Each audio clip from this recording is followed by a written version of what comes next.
What's up, everybody? Welcome to another episode of the Black Sheep Perspective. Guess who's back in the motherfucking building? Guess who's back. My boys came repping the shirts too. Dog. Shout out to the Coffee Breakup. Yeah, free publicity. The fellas are in the house again. Marvin, Chris. What's up? Welcome back, guys. Salud. Cups in the air, man. Always great to have you guys. Should be left. Look at he even had his coffee breakup cup and everything, man. Cheers, guys. Fellas, man, you know I love having you guys on. It's always a fucking trip. It's always great to catch up, see what everybody's been up to, what's going on. I know that a lot of my fans are fans of your guys' podcast as well. They follow you guys, and we've always had conversations based upon that. And I've always plugged you guys too during my podcast. Like, hey, I got these fellas, and they love to love. But one of them doesn't. But now he does. Opportunity. You see what I'm talking about? You see how that came back, circle back, baby. You never know, man. But I asked you guys to come on, man. I said, hey, man, why don't you just come over here and let's just have a fucking organic conversation, have some fun, couple cups of wine, talk some shit, talk about what's going on. And, man, I appreciate you guys coming, bro. Thank you so much. It was kind of last minute, but... Super, kind of. Yeah. Dude, but we made it happen. No, and it's funny. I'm actually glad that you brought us on because a lot of people, they've told me that one of their favorite episodes of ours is the one that you were on. Oh, that's right. Yeah, it was so insightful and like it just flowed like so smoothly and like it was like we've known each other forever, right? And even at the end of it, when we were with you recording, we're like, dude, we can literally be here in the studio for like hours. People have asked me, what are some of your favorite podcasts? And I told them, like, bro, one of my favorite ones was when I was on somebody else's podcast and I brought up you guys' shit. And I was like, dude, we just ran with it. It was just awesome. We were just talking about all kind of dope shit. And, we all have some type of gift of gab to some extent. Or maybe not the best choice of words. We got good conversational skills. All of us have our own good conversational skills. And we're all willing to show emotion, be passionate about what we're doing, not cut corners or bite our tongue when it comes to expressing what we really believe. You guys happen to be specializing in that with your podcast on relationships and things like that. But you're like that in real life as well. Yeah, absolutely. In regards to what you see is what you get. Yeah, exactly. So, and I'm the same way, and we just messed it all up, and it was fun, dog. It was good. Dude, you scared us with that you almost fucked up the cameras that day. You remember you stepped on something. Oh, that's right. That was the day. We had that short circuit. We thought we were going to lose half of it. Kill you. And we solved it. Well, yeah, he did something. I don't know what he did. Yeah, I had to put a nice charge on the credit cards on some program. No, but I solved it. I don't even know how I did, but I got it back. You managed it. West, full disclosure, the mic is like super low. More like this. I can barely hear it. That's probably the headphones. The headphones, maybe. Okay. We'll keep that in mind. I'll turn it up when we clear. But the mic is on completely high though, for sure. Okay. That for sure. That's as long as. Okay. So give us an update, man. So how long has it been since the last time that we did this? Well, when I went to you guys' podcast was how long ago? Spring. So I'm thinking like 6 months. Has it been 6 months? Yeah, it was like February. Feels or March. like it. Yeah, it feels like it. Yeah, it sounds about right. Yeah, I believe it if you told me. Yeah, it was like February, I go March. back now to check. When it came out. You guys have been kicking ass, man. Your following has gotten way bigger. Almost at 6,000. Almost on Instagram. Damn. 35 people. But what about where it counts? What about YouTube? We're almost at 4,000. I got you. Getting there. We're subscribers. Yeah, that's dope. Our TikTok though. Where our TikTok at? Where's our TikTok at? Yeah, I tried to do the TikTok thing. You guys know I was trying to. I'm sorry, 3,062. It's just a little bit too much for me to do, man. A one-man army to be doing all these things, social media platforms and 100%. It's hard, man. It's hard to handle all that. We were talking about it. It's like, bro, you can't do it alone. Right. You got something. So luckily I have Chris and vice versa. So. Luckily I got Marvin. Marvin's been saving my life the past couple. You have no idea, man. Well, I'll tell you what, for people to listen, and because there's a lot of people doing podcasts out there, and to each their own, man. I wish everybody can succeed in doing what it is that they're chasing, but do it for all the right reasons. For one, you better be passionate as fuck about it, and your passion is going to be your drive. If you're that passionate, then you're going to put in the grind. But if you're not putting in the grind that it takes, record, edit, be willing to do it on your own or pay somebody to do it, like you guys said, the teamwork aspect, and all kinds of things there's just so many things that come with it. Don't waste anybody's time, and as well as your own, because there's a lot behind it, man. So for you guys who have done what you've done at the amount of time, man, it's dope, bro. It's awesome. Yeah, 100%. I mean, I truly believe in what we do. Like, I work on this every day. Like, there's not a day whether it's, you know, the thumbnails or this or that, or me and Chris talking about ideas. Every It'll be like a day. Sunday morning. I'm like, yo, Chris, like this guy's like hates seeing my name on his phone. But it used to be the other way around. Yeah, yeah. It used to be I would send him essays and he's like he would just reply and then he put those like damn periods at the end of it and Yeah. like pissed. I knew he was pissed. And then he even called it out like every single day you're always sending me sending me these essays. But now it's the other way around. Right, now it's On the the other way around. turntables. Shit, Exactly. he actually sent me something. Was it yesterday or today? Today. Today, and Check it out. and I've already seen massive amount of videos on what he sent me, but I love how they was all on On one thing. one article with another Exactly. supporting article. So I went Clean. through it all again, and I love to read. It's just like I don't care how good my jab is, I have to keep practicing my jab to Yeah. keep it that sharp. So Absolutely, it's yeah. always good to read these things again. You know, the whole hashtag thing and Oh. It's not your titles, the the titles. titles, like- No, but I went deeper than what you sent. I went to all those pages. I saw all those Yeah. suggestions. So the Did you send like the description. like, Instagram you- ones that I've sent you?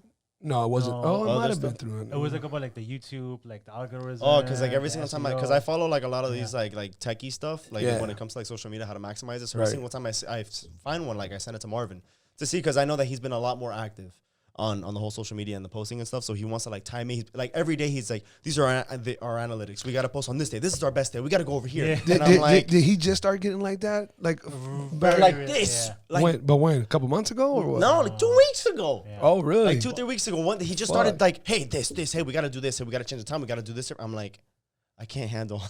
I have to edit a 10 hour. Yeah, 10 hour. like for me, like because you know I realized like I guess we've done so many mistakes over the time, and it's normal. But I'm like, okay, how can we maximize? Because we're not Efficiency. yeah, exactly. Because we're not a big podcast, so you know it's not like we could just post any day and people are just gonna follow it. We have to make it ideal where people are already on the platform. People are already on YouTube watching us. People are already on Instagram. It's not like we're a big artist like I don't know.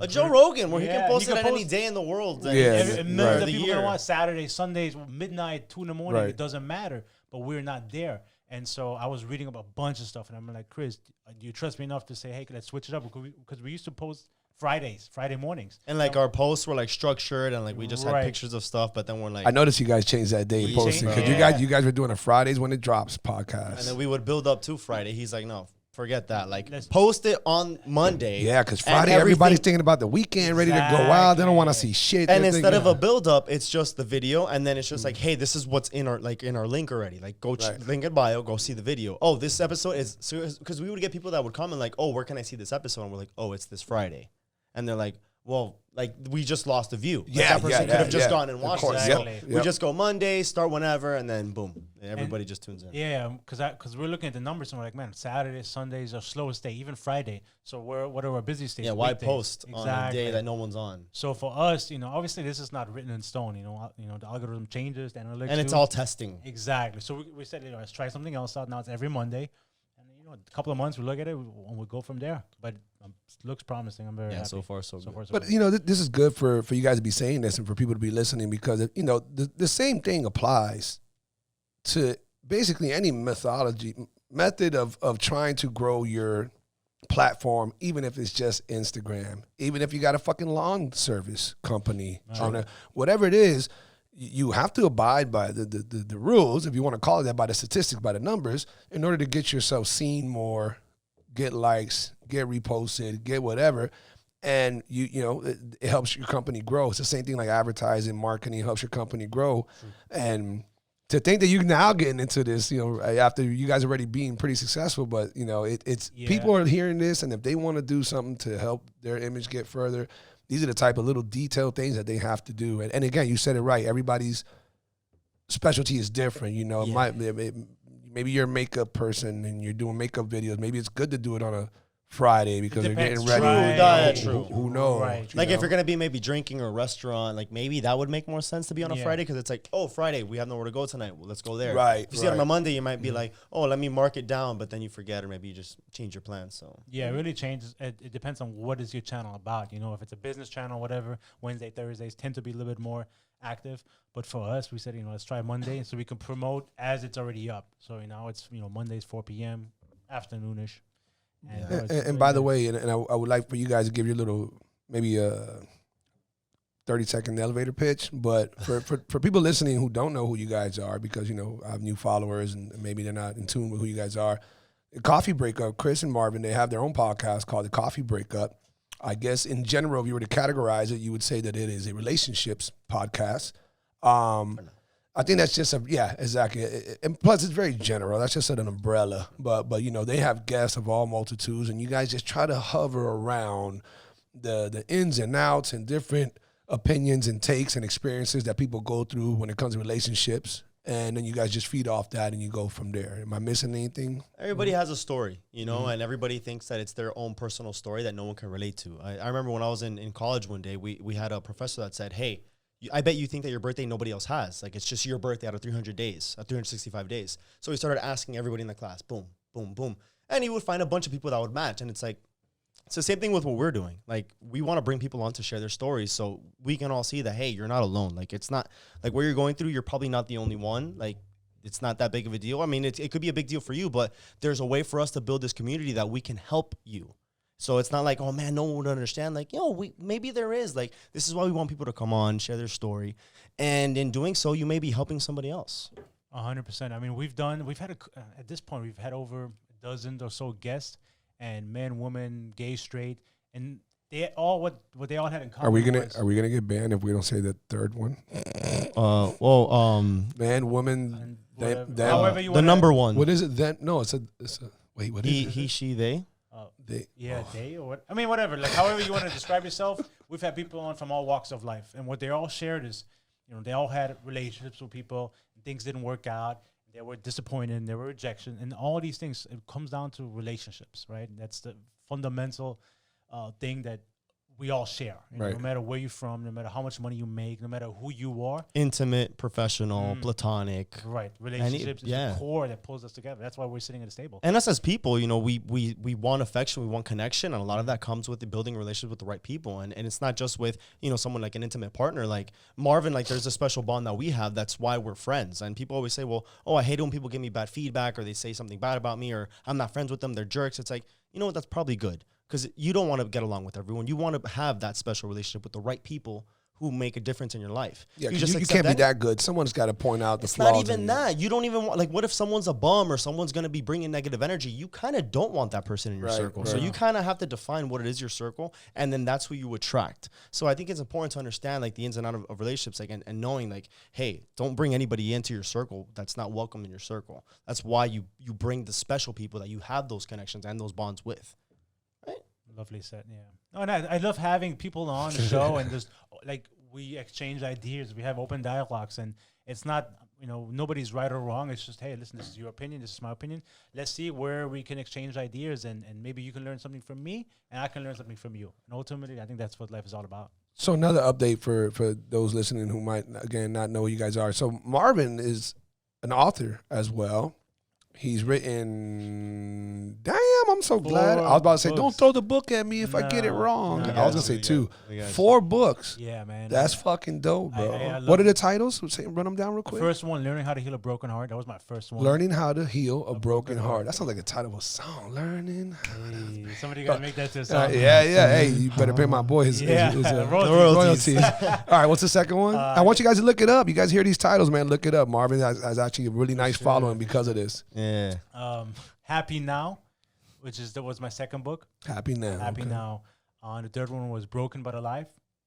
Poetry, which was like, I kind of dabbled with it, and it was an amazing experience. I love that one. That was cool. And then the last one was The Art of Travel. I'm big on traveling, and so I've always been writing about blogs and stuff like that about traveling. So like, let me compile this into like a book where people can read up about, like trips and little hacks, and because a lot of people they're maybe not as experienced. So I put that together. It came out a couple of months ago. So far so good. Anywhere? Amazon, everything, or Amazon. All of my work is on Amazon. Ebooks, paperback, worldwide shipping. If you have Amazon Prime, it's free. Like within like 2 days, easy. But yeah. So the reason I mentioned that is because I think that helps.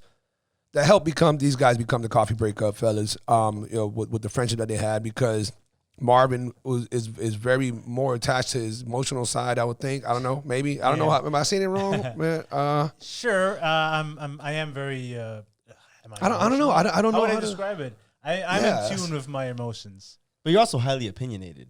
Yeah, but now that I hear myself or hear him saying that, I'm like, is that what I really wanted to say about him? I don't know. You're on the more loving side. I'm not afraid of expressing how I feel. You're more the lover, not a fighter. Let me see if I can say it like that. If you're a lover, not a fighter, I would say you're more of a lover, not a fighter. Versus Chris would come off more of the fighter, not the lover. Now, again, this is a small opinion. Sure. Doesn't have to hold a bunch of water. But when I remember you guys' story the very first time, and again the second time, and we've been friends since, Marvin was going through some issues. I was going through it. Okay, and Chris was his main guy with the advice.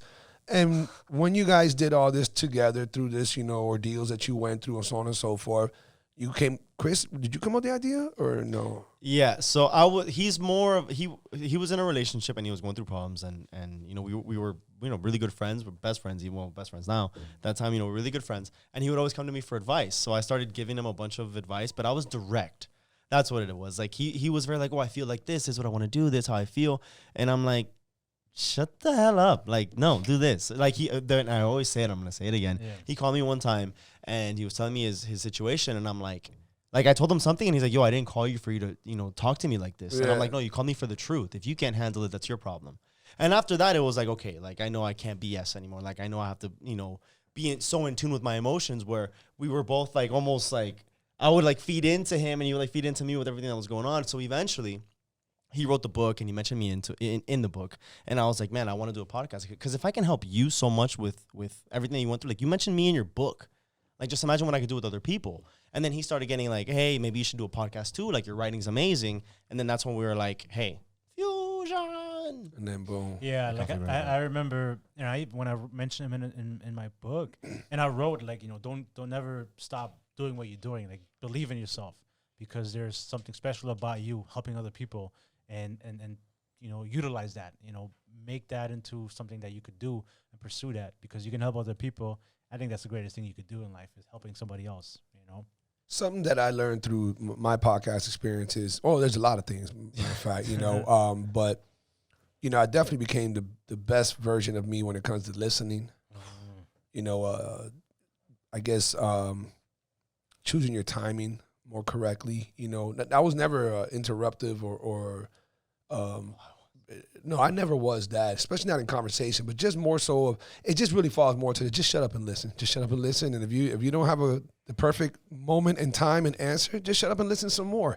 It just goes very far. But as a podcast host, you have to learn also how to navigate. Of course, without a doubt. That's like a true skill. So when you navigate and you have, and it's not to insult any of our past, podcast guests, but when you have that person that you gotta sacar diente, you gotta pull teeth to get them into conversation mode, or you sense a lie, or you ask a question and they went everywhere around the bush with it, or they're just ranting, and you got to find the right way to cut them off. So, man, no, I've witnessed you do some bad ones. That was bad, but like the last one that we had for the sisters, descendants. Yeah, that was bad. Yeah, descendants. Yeah, because she get. No, but you were right. You were right for doing. Everyone was like wanting to know about the other. You knew her already. Yeah, that's why. It wasn't like a. Oh, I know he would never do that with a stranger. No. Dude, someone would comment like, "Oh, that's so rude," or misogynistic, and I'm like, "That's my homegirl." Like, but I'm it's just like, crazy. Hey. But even when I think he had to do it 3 times because that girl would not. She was full of energy though. She's great. She's great. She is awesome. Yeah, she would have let her sister talk though. I know. And there was so much that you were telling me like, what do you got hiding in there? We could never get to it. But again, so it's taught us a lot. Doing podcasts, patience, and just so many different things. But on a more detailed level, you guys have had to learn different things. You've gotten so many different opinions in regards to people's situations, relationships.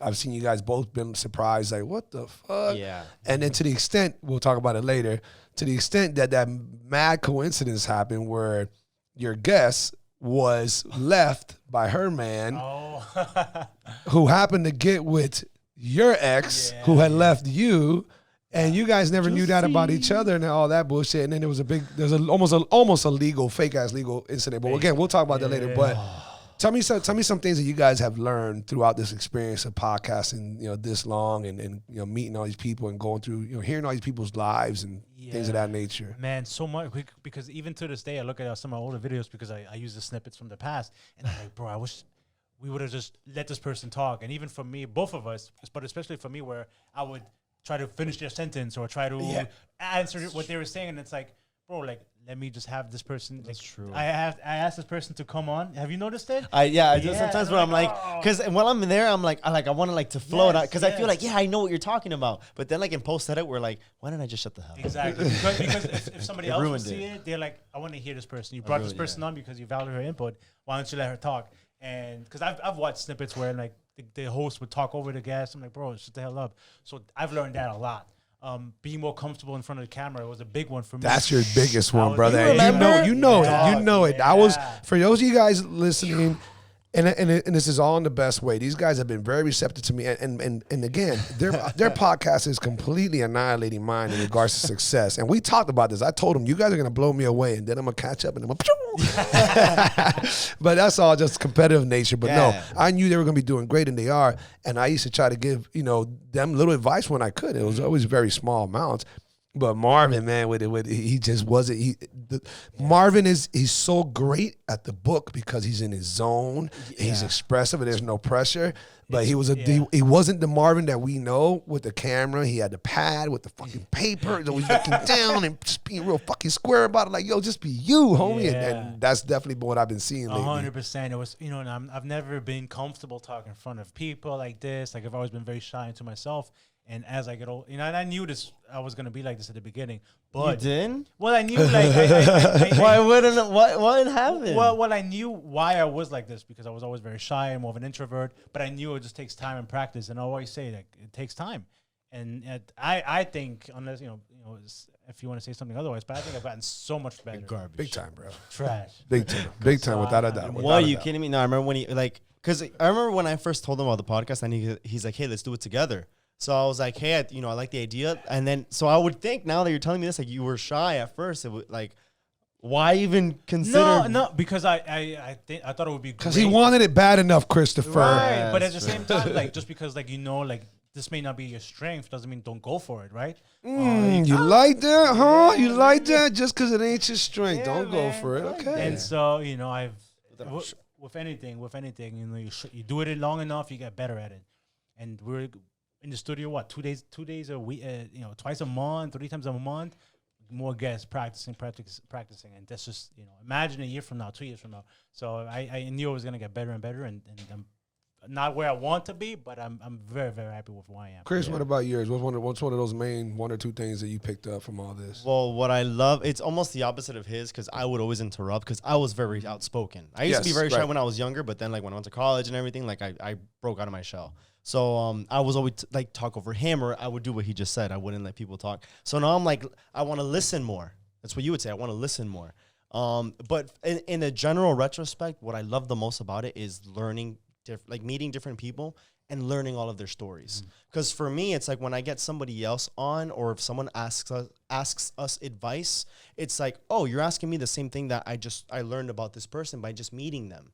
Like, I would have never been able to help that person unless I would have had an example from someone else's story. And it kind of ties into everything. So everyone, again, has their own story, but you might find someone that's relatable to yours. So for me to just be able to meet all these people, it's like the best. It's when it's done under the right circumstances, especially, and when I say right circumstances, I mean that your heart is in the right place, your aura, your energy is in the right place. It's great to meet people. When there's tension, when there's bullshit, when there's fucking pandemic this and mask separation that, and are you left or are you right, and are you a Trump supporter? When there's all that, then it's different. It's like, I don't fucking care to meet nobody. I don't even want to. But when it's right, and as a podcaster, it's different when these people come in and we meet them. We're really intrigued by them. We're really enchanted by them. We really want to hear about them, even if we don't agree with what's going on. And we like to exchange knowledge and all that, and it just makes you a better you. I wish people but this same exact thing that we're describing can be experienced on a daily level with multiple people if you're willing to be a good conversationalist. Yeah. That is true. If you're just willing to listen, hear people out, get a good conversation. If you got your limitations, lunch break, or only so much bullshit or whatever, the minute they say something you don't like, all right, find an exit out, but. It could be achieved. It could be achieved. Really, I think that good listening is becoming a lost trait, if anything. And especially now when everybody's so used to the technology, they're not conversing enough. Yeah. They're not. You just said it. You had to do more podcasts. You were averaging 3 a month. You had to do more podcasts and to finally get the to build up the higher self-esteem, the confidence, just to know what to do and how to do it, and then it just follows. The dominoes fall in place. These people aren't practicing enough. They're all fucking on their phones. I can't believe when I'm at Dunkin' Donuts a lot grabbing coffee in between clients, and I see couples and friends with a fucking donut and coffee in front of them, and they're just stuck to their phone and they're quiet. That is a lack. Again, remember, guys, if you don't use it, you lose it, right? If you don't sharpen your tool, if you don't sharpen your art, your craft, you will lose it. It'll dull out. You won't be as good. I said earlier, if I don't practice my jab all the time, I don't care if I got the best jab now. If I stop practicing the jab, it'll get rusty and ugly and slow and whatever else. Same thing applies to conversation. And people don't practice good conversation, open-minded conversation, and listening skills more than anything nowadays. No, I think more people they're just waiting for you to finish so they can say like their story. So they're just kind of waiting, and then boom, they just say their own thing. Like, I don't know what's going on in their heads, but imagine. What's going on, beautiful world? We are officially in season 3, and we could not have gotten here if it wasn't for all you crazy motherfuckers. Thank you so much for all the support, man. I really do appreciate it. Our subscribers are up to almost 1,300. That's huge for me. We haven't even been around that long, and I feel like we're making leaps and bounds. Thank you guys for listening, for tuning in, for showing your support. Stay tuned. There's so much more to come, from merch to crazy other guests that you wouldn't expect would be on here, and just a whole lot more. Appreciate all the support, guys. Enjoy the podcast. So yeah, man. So that it's definitely good to hear that those skills have been acquired now. By you guys. That it's been growing pains. I mean, we have growing pains. That's not a good example. We have growing pains. I know we still have growing pains with what we're doing. It's just been a learning process, period. And that shows you guys' maturity and open-mindedness and willingness to learn. I mean, again, you guys are 28 each, right? 28. Yeah, I turn 29 next month. Yeah. I know. Oh, shit. Oh, now he's going to be like, shut up. Bro. You don't even know. You're young. No, I'm not going to do that. What I'm going to do is fucking make a clip of this and put it on goddamn Instagram of the faces you guys just what are you going through? Isn't that a thing now? Quarter life crisis. Here we go. Quarter life crisis. I went through that. Get the fuck out of here. Man, things are starting to hurt more. Like my sleep, I need 8 hours plus. You don't drink as much as you used to. And if I need to eat like whole foods. Die. If I slip and fall in the shower, I need to go to the emergency room. It's rough, man. Like, so just in case. I tell you what, you guys are talking like married couples, but you're not. But there's a little something going on there. So since the last time, I mean, I know details obviously, but since the last time when I was in you guys' podcast, and even the 2 that we did prior on my podcast, no one had anybody. You guys are single as fuck, doing your thing. I think Marvin had like 3 or 4 girlfriends or groupies. I don't know what it was. Maybe. If his girlfriend watches this, whatever, I'm sorry. She knows about these escapades. It's Marvin. It's Marvin Scholz. Come on. Author, world-renowned. 4 times. 4 times. The COFFEE BREAKUP podcast. By the way, speaking of that, you guys officially hold the record for who I've had the most on the podcast. Really? Yeah, you guys are the only ones who've been here 3 times, baby. Mira. You gotta come back on our show, man. Yeah. We said it the bro. other day. We're like, man, like we gotta bring in more like good content, like Wes, and we're like, yes, Wes would be dope. But so look, so you guys now, okay, sorry to cut you off. No, you now have a girlfriend. Mm-hmm. Okay, I think officially it's been like 3 months, 4 months. I'm not sure the official thing. A couple, officially May. So the funny thing is, now this kind of now I'm remembering something. Help me out on this. I'm not the best with memory. When I was on you guys' podcast, you were only seeing her, and we talked about when does it become official. Remember? Hey, he's sharp, man. I sometimes. Yo, he's sharp. Yeah, like, so, I'm like, you already know, I'm like a little bit old school. I asked her to be my girlfriend. This was like a May 10th or something like that. And obviously she said, yeah, it was more of like me just wanting to do it. But we were like exclusive prior to that. but we were dating for a little bit, not being exclusive. Matter of fact, that was the argument. Remember, we talked about Exclusivity. That was one of the clips that we made too. It was a good clip, by the way. And it's not established unless you say, "Hey, like I want to be exclusive." It's not, you don't. It just doesn't happen without saying it. You don't assume. Right. You don't just fall into it. You do have to have that dialogue, and so we did. Sometime last year, I think, at the end of the year. And I know we talked about it earlier. You guys are doing great. Things are great. She's amazing. I'm very happy, and awesome. Shout out to her. Yeah, shout out to her. It's a very mature relationship. I mean, obviously, the older you get, the more you learn. And being on the show and having people on, talking to Chris, talking to you. Hence why I wanted to bring this up right now. It's not that I'm trying to put pressure on you guys like what I hinted towards off cam. But I did want to bring this up because it's good to see the growth that comes from people. You guys are interviewing people and you're discovering what growth they went through based upon their story, whether they're full of shit or not. And you guys have called it out. Chris, more you than not, so on and so forth. But now I want to do it with you guys. I want to, point out that you guys have grown and matured since I've known you guys and since you guys been, doing your thing on your podcast. And I'm sure that there's fans of yours who are like, in the beginning, those are two single fucks who, they're probably just trying to. And then they might have got to know Marvin a little bit more because they know about his, being an author and his books. And then Chris is in a suit all the time. He's probably slaying pussy left and right. And then who knows? Is that what you guys think about? Oh, my God. People invent everything, bro. I don't know, dude. I'm pretty sure there's a quarter of the world who look at you with hair like that. Has to be. With hair like that at least 3 times a week. Thank you. Here Chris is playing Minecraft.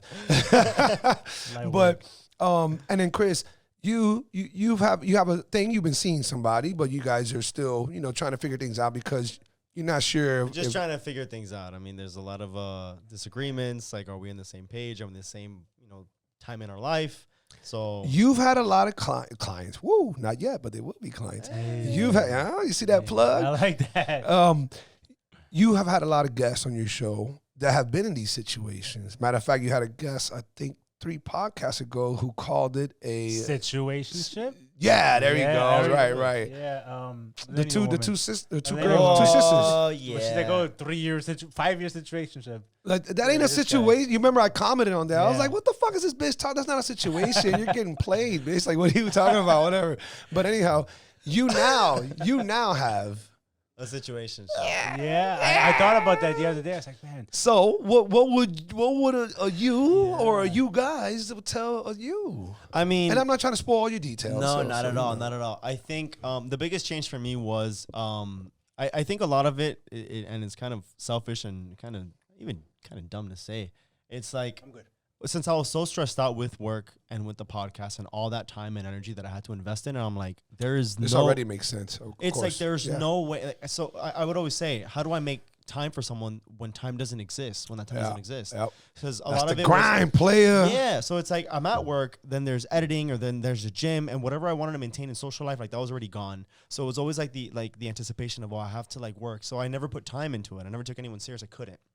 Now Marvin has helped me out with the whole editing side. Look at this. So I have more time. Like I'm just getting back to my feet. Like my head like was all over the place. I use it as the example. Like, in movies and shows, like when there's probably like some guy in a big white room and he's like, hello, and you hear it echo because they're just like, that's what was in my head for a couple of weeks with everything that was going on. So I think now it's like I'm much more in a better place and a better position to start welcoming the actual idea of like another person. And yet you still might find out whether or not this is the right time, the right person. But at least that variable can't be used. In other words, it's no longer where you're that overwhelmed and you're that stressed out because now you guys are spreading the load. True. And now you're hiring a couple of people to help you out. True. So that's not a variable now. Now you got the time. I have more clarity. So no, yeah. I don't want to say no excuses, but we just knock one out. We just knock one out. You can't True. use that one now. True. For me, I feel like I have more clarity in what I want in life, and not so much in a partner. Just like with my career, my life, my family,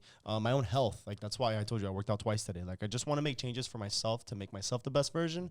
But now with this added like extra time, like I'm now able to kind of get back to my own like sanity, where I have more, clarity in my vision of like what it is that I want again in my life. And then now it's like, oh, okay, maybe I'm in a better position to welcome somebody else rather than before. It's like, where am I going to plug them in? They don't fit. So now I'm like in that direction of, maybe it might be. Marvin, as one of his closest friends, as his coworker, business partner, right, and whatever the hell else. Told you I was gonna put a little bit of pressure on you guys. I don't want you to call him out. There's no need for that. There's no need for that type of shit. No, for real. You know, sometimes it's like that ego shit. Like, fuck that. But you knowing what you know, you feeling what you feel, and this being the black sheep perspective, is he taking the right approach? Would you want to tell him something different that you've been holding back on? Well, interesting enough, we had a conversation last week, briefly. Yeah. But I told him essentially, like, listen, Chris, like, you know, I love you, da da da. I know you have a lot going on, but without giving too much away, like, don't string anybody along, right? It's like, don't waste anybody's time, not even on purpose, but figuring things out, da da da. This person, if they know what they want and you don't, but you not deceive them, but if you don't end things decisiveness, then like it's also not fair towards them, because hey, if they say, hey, I want you and I want this and this, and you're like, oh, maybe this and this, even though you don't, that's not truly what you want, without telling them, now you're doing a disservice to them and who 100%. They are. So I told him that, like, not to sugarcoat anything, and he's like, you know, I get where you're coming from, and I appreciate it, because even though we're friends, best friends, I'm always gonna be honest with him. So if he was a guest on the other, on sitting on the other side, I would have told them the same thing, like, yo, I get it. You know, people go through things and they're confused and whatever, but you got to make up your mind. And it's been long enough to the point where it's like, okay, like, what is it? What direction do you want to go to? And without putting that pressure on him, you know, but he did have a lot going on.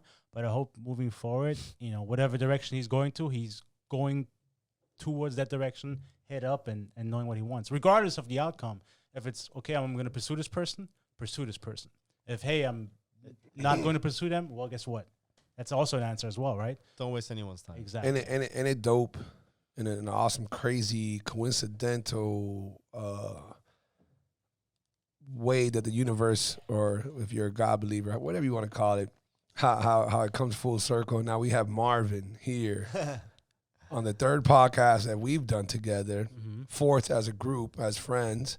And you guys started with you being the advisor and so on and so forth and blah, blah, blah, blah. And now fast forward, here he is in a good, healthy relationship. You're over here thinking about what's going on with yours, and he's giving the great sound advice, right. You know, full swing back. And it's great. It's great to see that. And I think you're right. I think you're right about that immensely. And not that anybody's assuming you're not doing that, but definitely everything you've done with yourself, Chris, in regards as a podcaster, a person who, when you said you came out of being an introvert, you switched up and now you're very outspoken.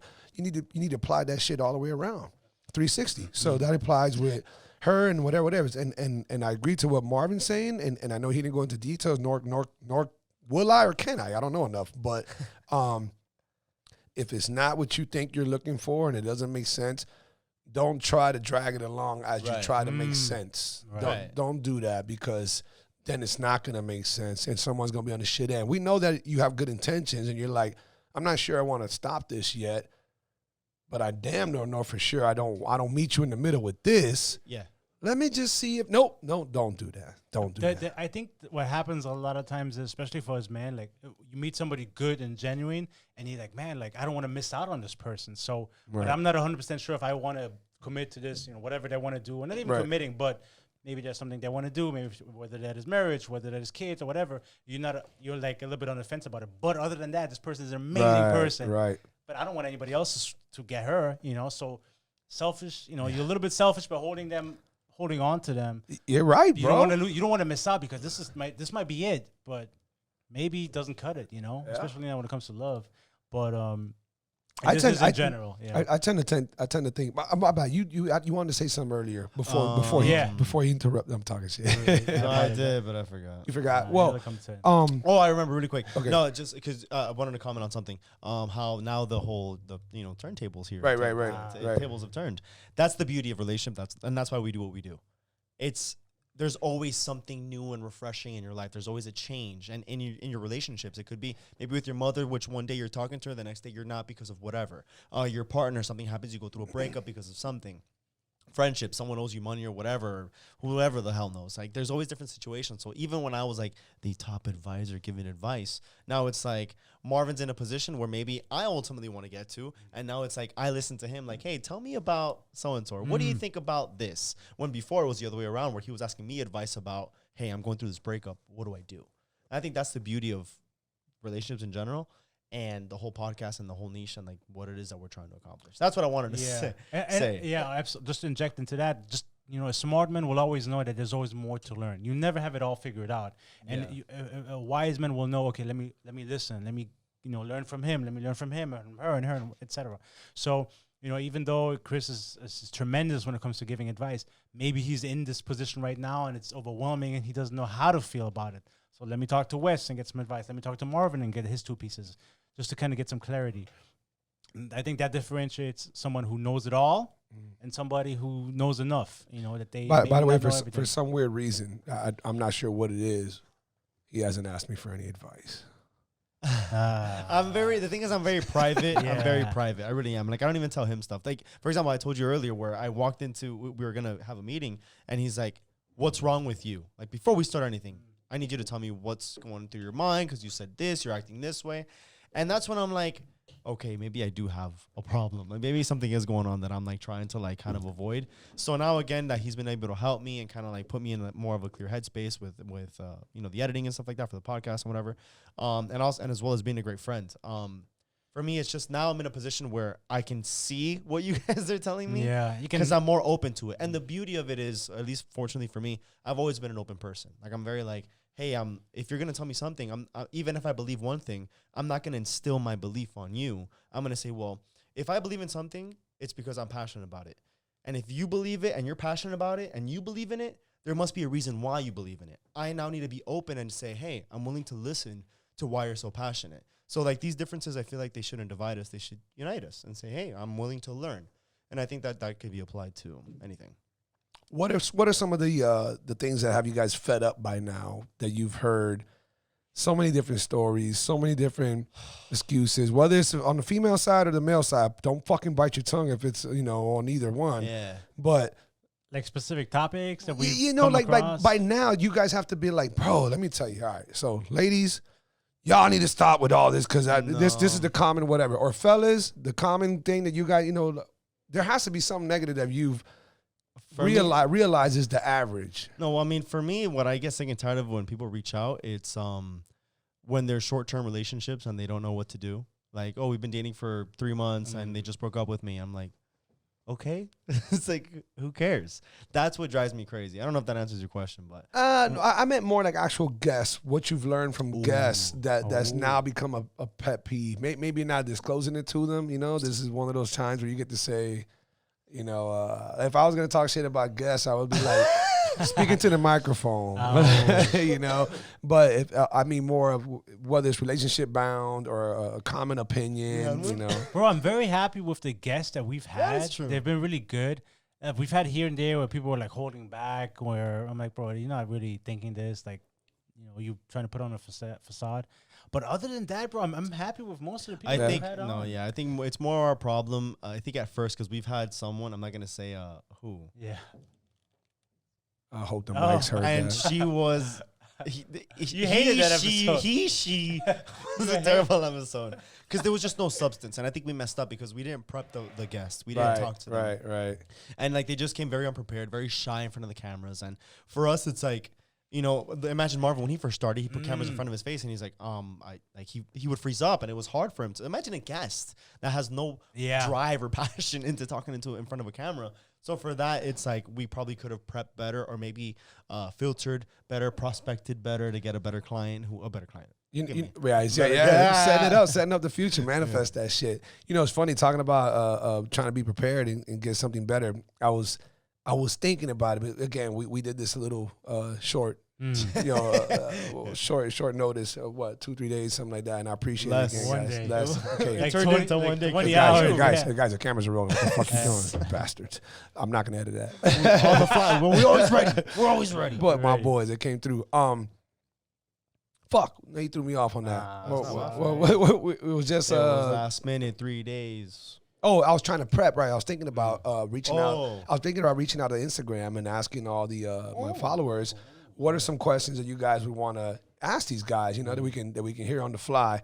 I didn't do it because again we were pressed. I was training clients, so on and so forth. But I do got questions. I definitely got questions on the fly, or maybe more so request. I would say that. Now I know that we spoke about Angie. Did you guys talk already or what? Angelina. Friday. We have it on. It's happening. It's I'm happening. excited. Super. It's gonna be great. I'm excited. So that's gonna turn shit up right there. Okay, so we have a Friday. The coffee breakup is gonna have Angelina Castro. She was on my podcast. She is fucking awesome.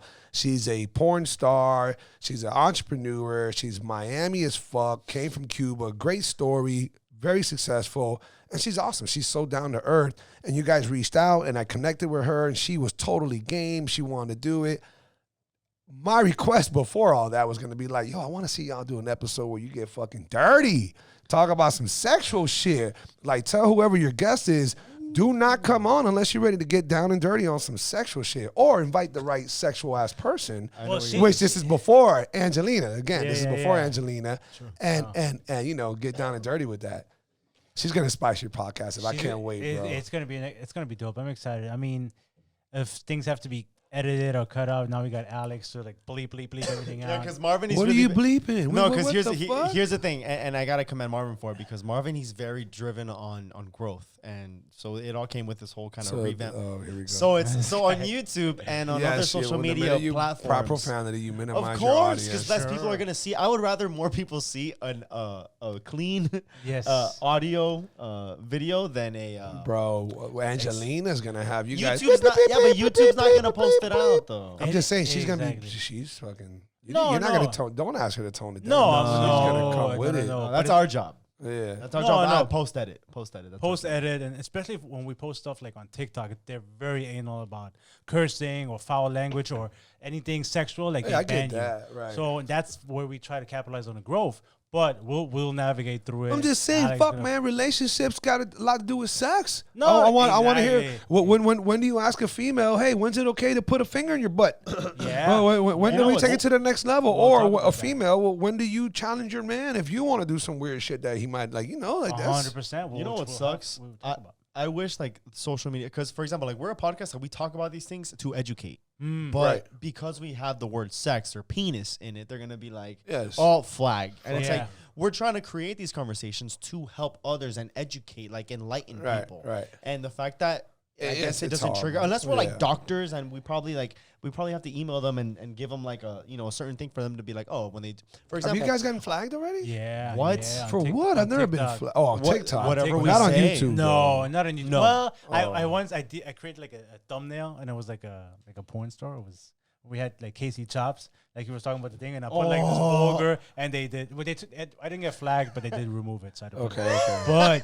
But yeah, so that just gives you an idea of we live in a world where all these social media platforms are very cautious about their reputation and how it looks. Twitter doesn't give a fuck. Twitter's a free for all. It's like the Florida of COVID. Yeah, Twitter, you can put whatever you want. Florida, Twitter doesn't care, but you don't monetize on Twitter, and you don't really grow as easily. Same thing with Instagram, whatever. But like TikTok and YouTube, you gotta be very careful. But I think Angelina is gonna be amazing. We'll just, whatever, bleep whatever we have to for specifically for TikTok. True. Yeah, because maybe we can, even though on YouTube, like when you upload the video, it asks you like, like submit your ranking or your rating. And like maybe for like sexual talk, we might have to put something.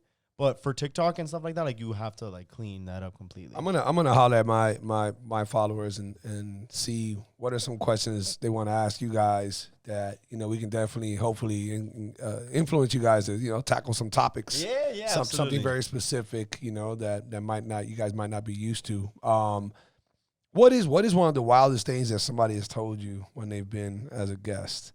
And I know Angelina's gonna destroy all those, but up until now, bro, we had a guest on not too long ago, and she was talking about how one of her girlfriends.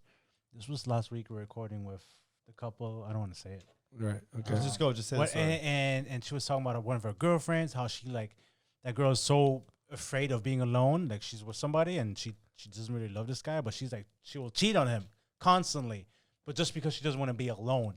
And that just puts my fear in me, because people are so afraid of being alone. Oh, remember? Yes, they're so afraid of being alone. So she currently has a boyfriend, and she admitted on the podcast. No, it was one of her friends. Friend that she obviously she didn't disclose who. Yeah, because I think what we were talking about was being happy with yourself and being comfortable being alone. Right. And then that's when she's like, oh, this one girl, no, yeah, she'd rather stay with her man, cheat on him until she moves on to somebody and find else. somebody else in the meantime. Like what the But let me ask you something. But don't you guys think that weirdly is more common than what you might want to think about? From both ends, think about that though. The thing Especially if you're a serial dater. true, but this is And it's like they always end up with the person that they tell you not to worry about. You know, yeah, like, because have it's you heard always of the that? guy that. And it's a real question. I'm not ready to argue for anything. No, I I'm don't thinking about it know. right now.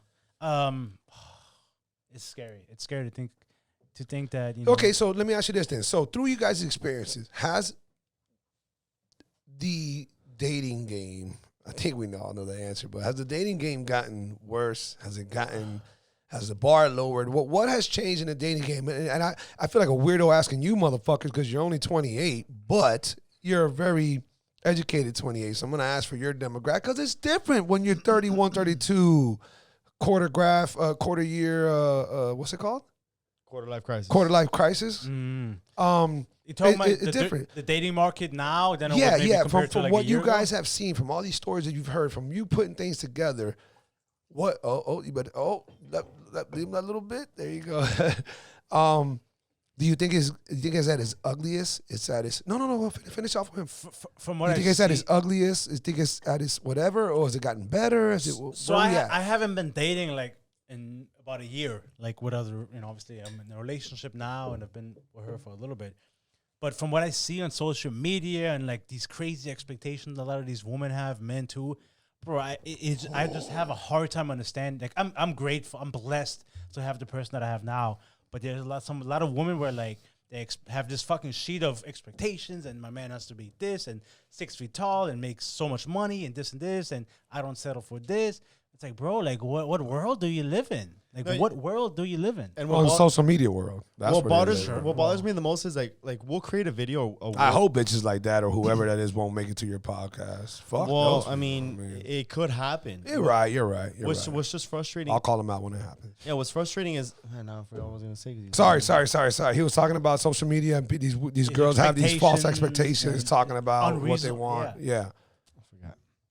This guy. And it's like these people have these expectations of a guy making X amount of money, Oh, being this I amount of tall. I remember that. And it's like that's like that 1% of men that make over 400,000, high value, whatever you want to call it, that are over 6 feet. That's 1% of the U.S. population in terms of men. And what are you going to do to attract that 1%? Right. So for every woman that's out there looking for a man, there's 100 women for like one guy. Realistically, what do you got to offer except nothing? Pre-owned pussy. That's what Kevin Samuels says. Yeah. No, what I was gonna say, I can't believe I forgot again. Oh my God. Really? I remember. Chris, I remember. So for example, we'll create like a video, or we'll bring up that topic, or we'll discuss that, and we'll have a bunch of people. They're like, "Oh, but that's not right." Like a lot of women will be like, "Oh, but that's not every girl," and it's like that's not the point. The point is that these people actually exist. They may not be you, but imagine that people like you're women. Oh my God, no! Like there are other women just like you who believe in that, and that's a requirement. So maybe you should don't get mad at us for bringing it up. Right. Look back at your own kind and say, hey, why are we allowing this expectation to be for a guy? So I think it always then continues building and building. You want to say something? No, go ahead. Go. What I think is funny that all these women who have these expectations and they go crazy about it, all of them are single. All of them. Like, it's not like they're like in a relationship with that expectation that, just to be honest. Like, you look at them and it's like, bro, like, you're single for X amount and this and this and this. So what is going on here where you guys all have these expectations, but none of you guys are in that situation? So what's going on here? Just to be honest, bro. I mean, I don't know how what's your take on that is, but that's just how I feel. That is true. What's going on, beautiful world? Thank you once again for tuning in. I just wanted to cut in really quick and tell you guys, man, I really appreciate all the love and support. This is season 3. We're several podcasts in. We got so many more coming. There's a lot of things that's coming that's brand new, from the Go Ahead and Ask vlog series to a bunch of merchandise and to even a new podcast series that's coming out in the future. Look out for it in the summer. But for now, guys, we couldn't have even made it this far if it wasn't for all of you guys. Thank you for the love and support. Appreciate it. Let's get back to the podcast. Going back to that, what you guys were stating. What's the guy's name that we're discussing? Kevin Samuels. Kevin Samuels. Okay, shout out to Kevin Samuels. Goat. I want everybody to go ahead and look him up. You got Give him a try. You don't want to. Follow him if you want. gotta. Now, I'm going to say this right away, and I know we all agree on this. Maybe not most. See, that's where I'll get my ass handed to it. Some of you women, that's me being nice, some of you women are not going to like him at all. And the reason is because he's calling females out 90% of the times because they're painting scenarios for him in some shape or form, basically saying that I wish that I could find this type of man, blah, blah, blah, blah, blah. I need a man to da-da-da-da. And every time these females do this, Kevin, like I told the fellas, he has this mathematical approach to, okay, if you want this type of man, what is this type of man? He'll go as far as saying dick size, fucking financial stability, career. He'll put all those things in perspective. And everything has a value point. Everything has a value point, right? Whatever it is, I'm willing to overlook that he's not the best looking guy if he's great in bed, if his credit score is good, whatever it is. Everybody has a different value system. But Kevin goes to this value system and he says, well, according to everything that you're looking for, before we go any deeper into that, let me ask you a few questions about you. And then he breaks them down and he wants to find out just a real quick value system on them. And he pretty much asks them physically, how tall are you? Average answer, 5'1", up to about 5'4", 5'5". Then he always asks, how much do you weigh? And they all almost always freeze. And then they all try to retaliate. Well, that's not important. No. Yes, it is. Physicality is important because you're asking for a guy that you want to have all these attributes. Cool. So what do you bring to the table? So, again, shout out to Kevin. Look him up. I'm not saying live and die by him, but the guy's willing to challenge women for the most part, and he'll call out men as well. Again, even Jordan Peterson. Oh, yeah. He doesn't go that route, but he does make it very known that women, you can say all the shit you want, biologically speaking, statistically speaking, you do need men. Men have to exist in order for you guys to exist. And he goes into different things. Whole nother argument. So, on the topic of when do you give in? Where do we have this point system of ours in regards to these women that you were talking about earlier? Something that frustrated you is that these women, they have this high-ass bar, but yet they're not bringing shit to the table. No, They want whether it's the money, the materialism, the 6'4", tall, dark, and handsome, big schlong, whatever the hell is details.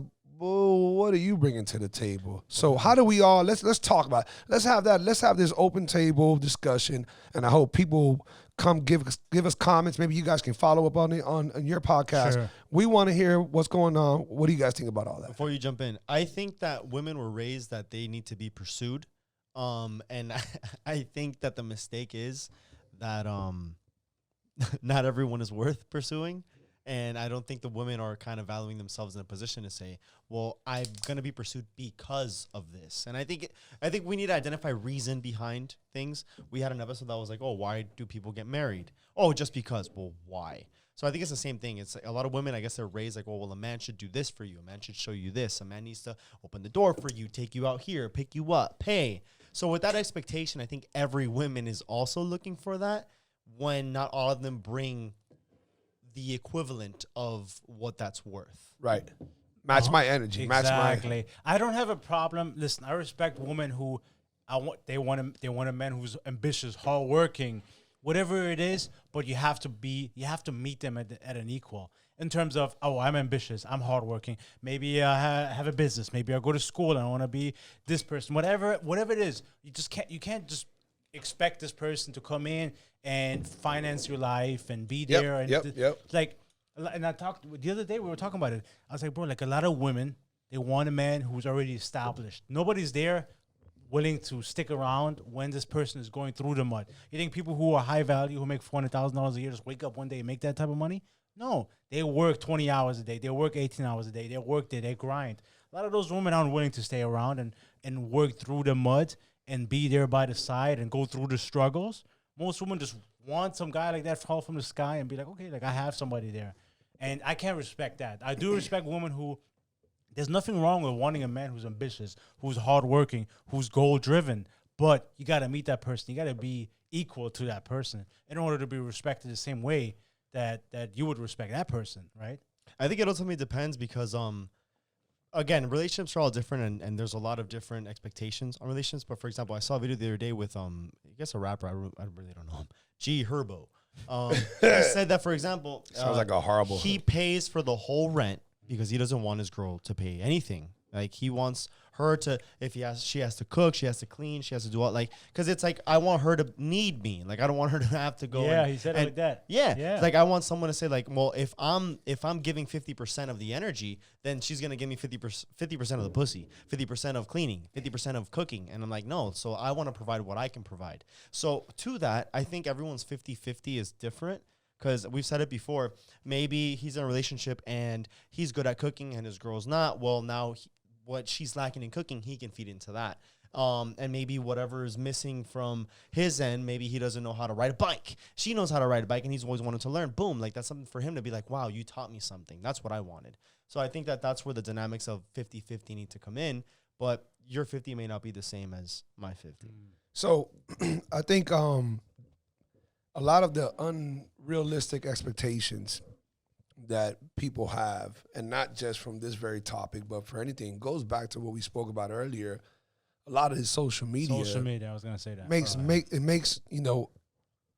how come you're not posting a video of that fucking peanut butter and jelly sandwich you just made real quick on the fly because you ain't got shit in your fridge and you're in a hurry to go to work, or you're on your lunch break and you haven't gotten your paycheck, whatever it is.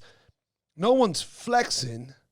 A struggle. And even if it's not a struggle, let's just say realism. Life. Why are you always flexing or posting the highlights of your life? You went out to dinner and here's this meal that looks like a fucking $50 plate, but really it's you, your homegirl, and whoever's the dude is paying for your plates and an appetizer, and it all looks like, you know what I mean?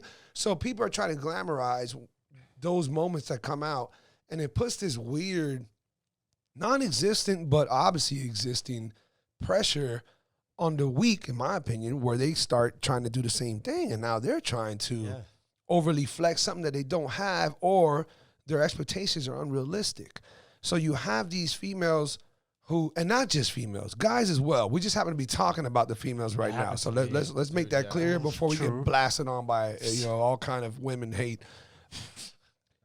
We're talking about the females because that was the original question about where we alluded to. So if they're seeing that there's chicks out there that are landing papi chulos, sugar daddies, all this other stuff, or they're finding duck ass dudes who are willing to be a sacrificial lamb and just fucking pay for this and that just because they want a little arm candy and they want to get pussy at least once a week.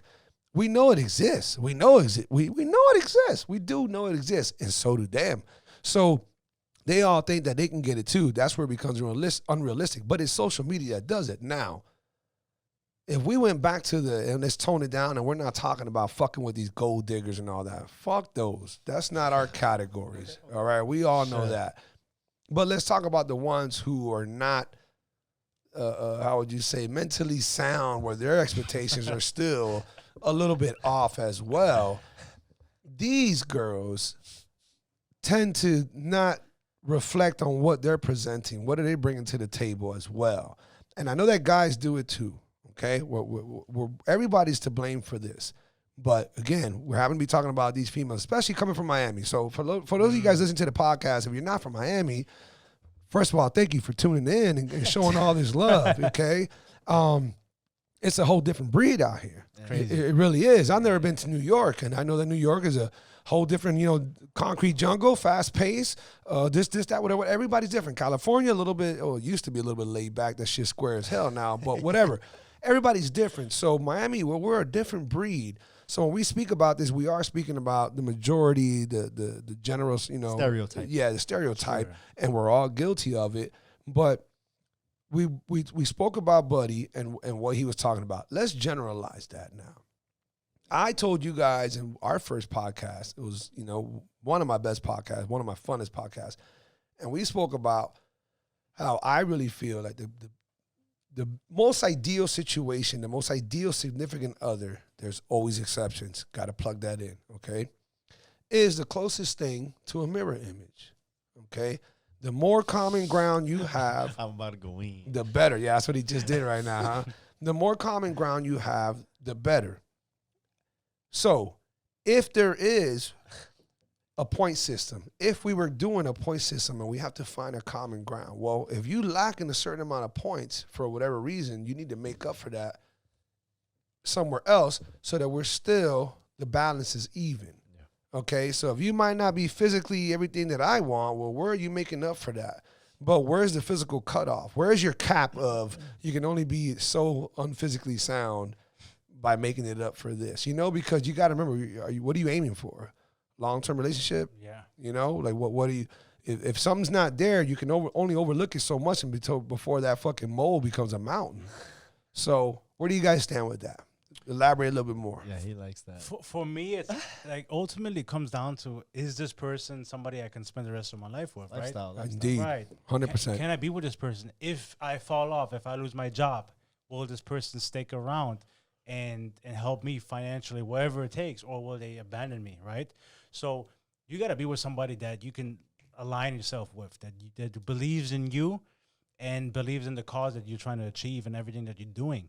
But ultimately, you need somebody who has your back, not somebody who's with you because, well, you're making six figures or whatever, you're putting them in a nice house or a nice car.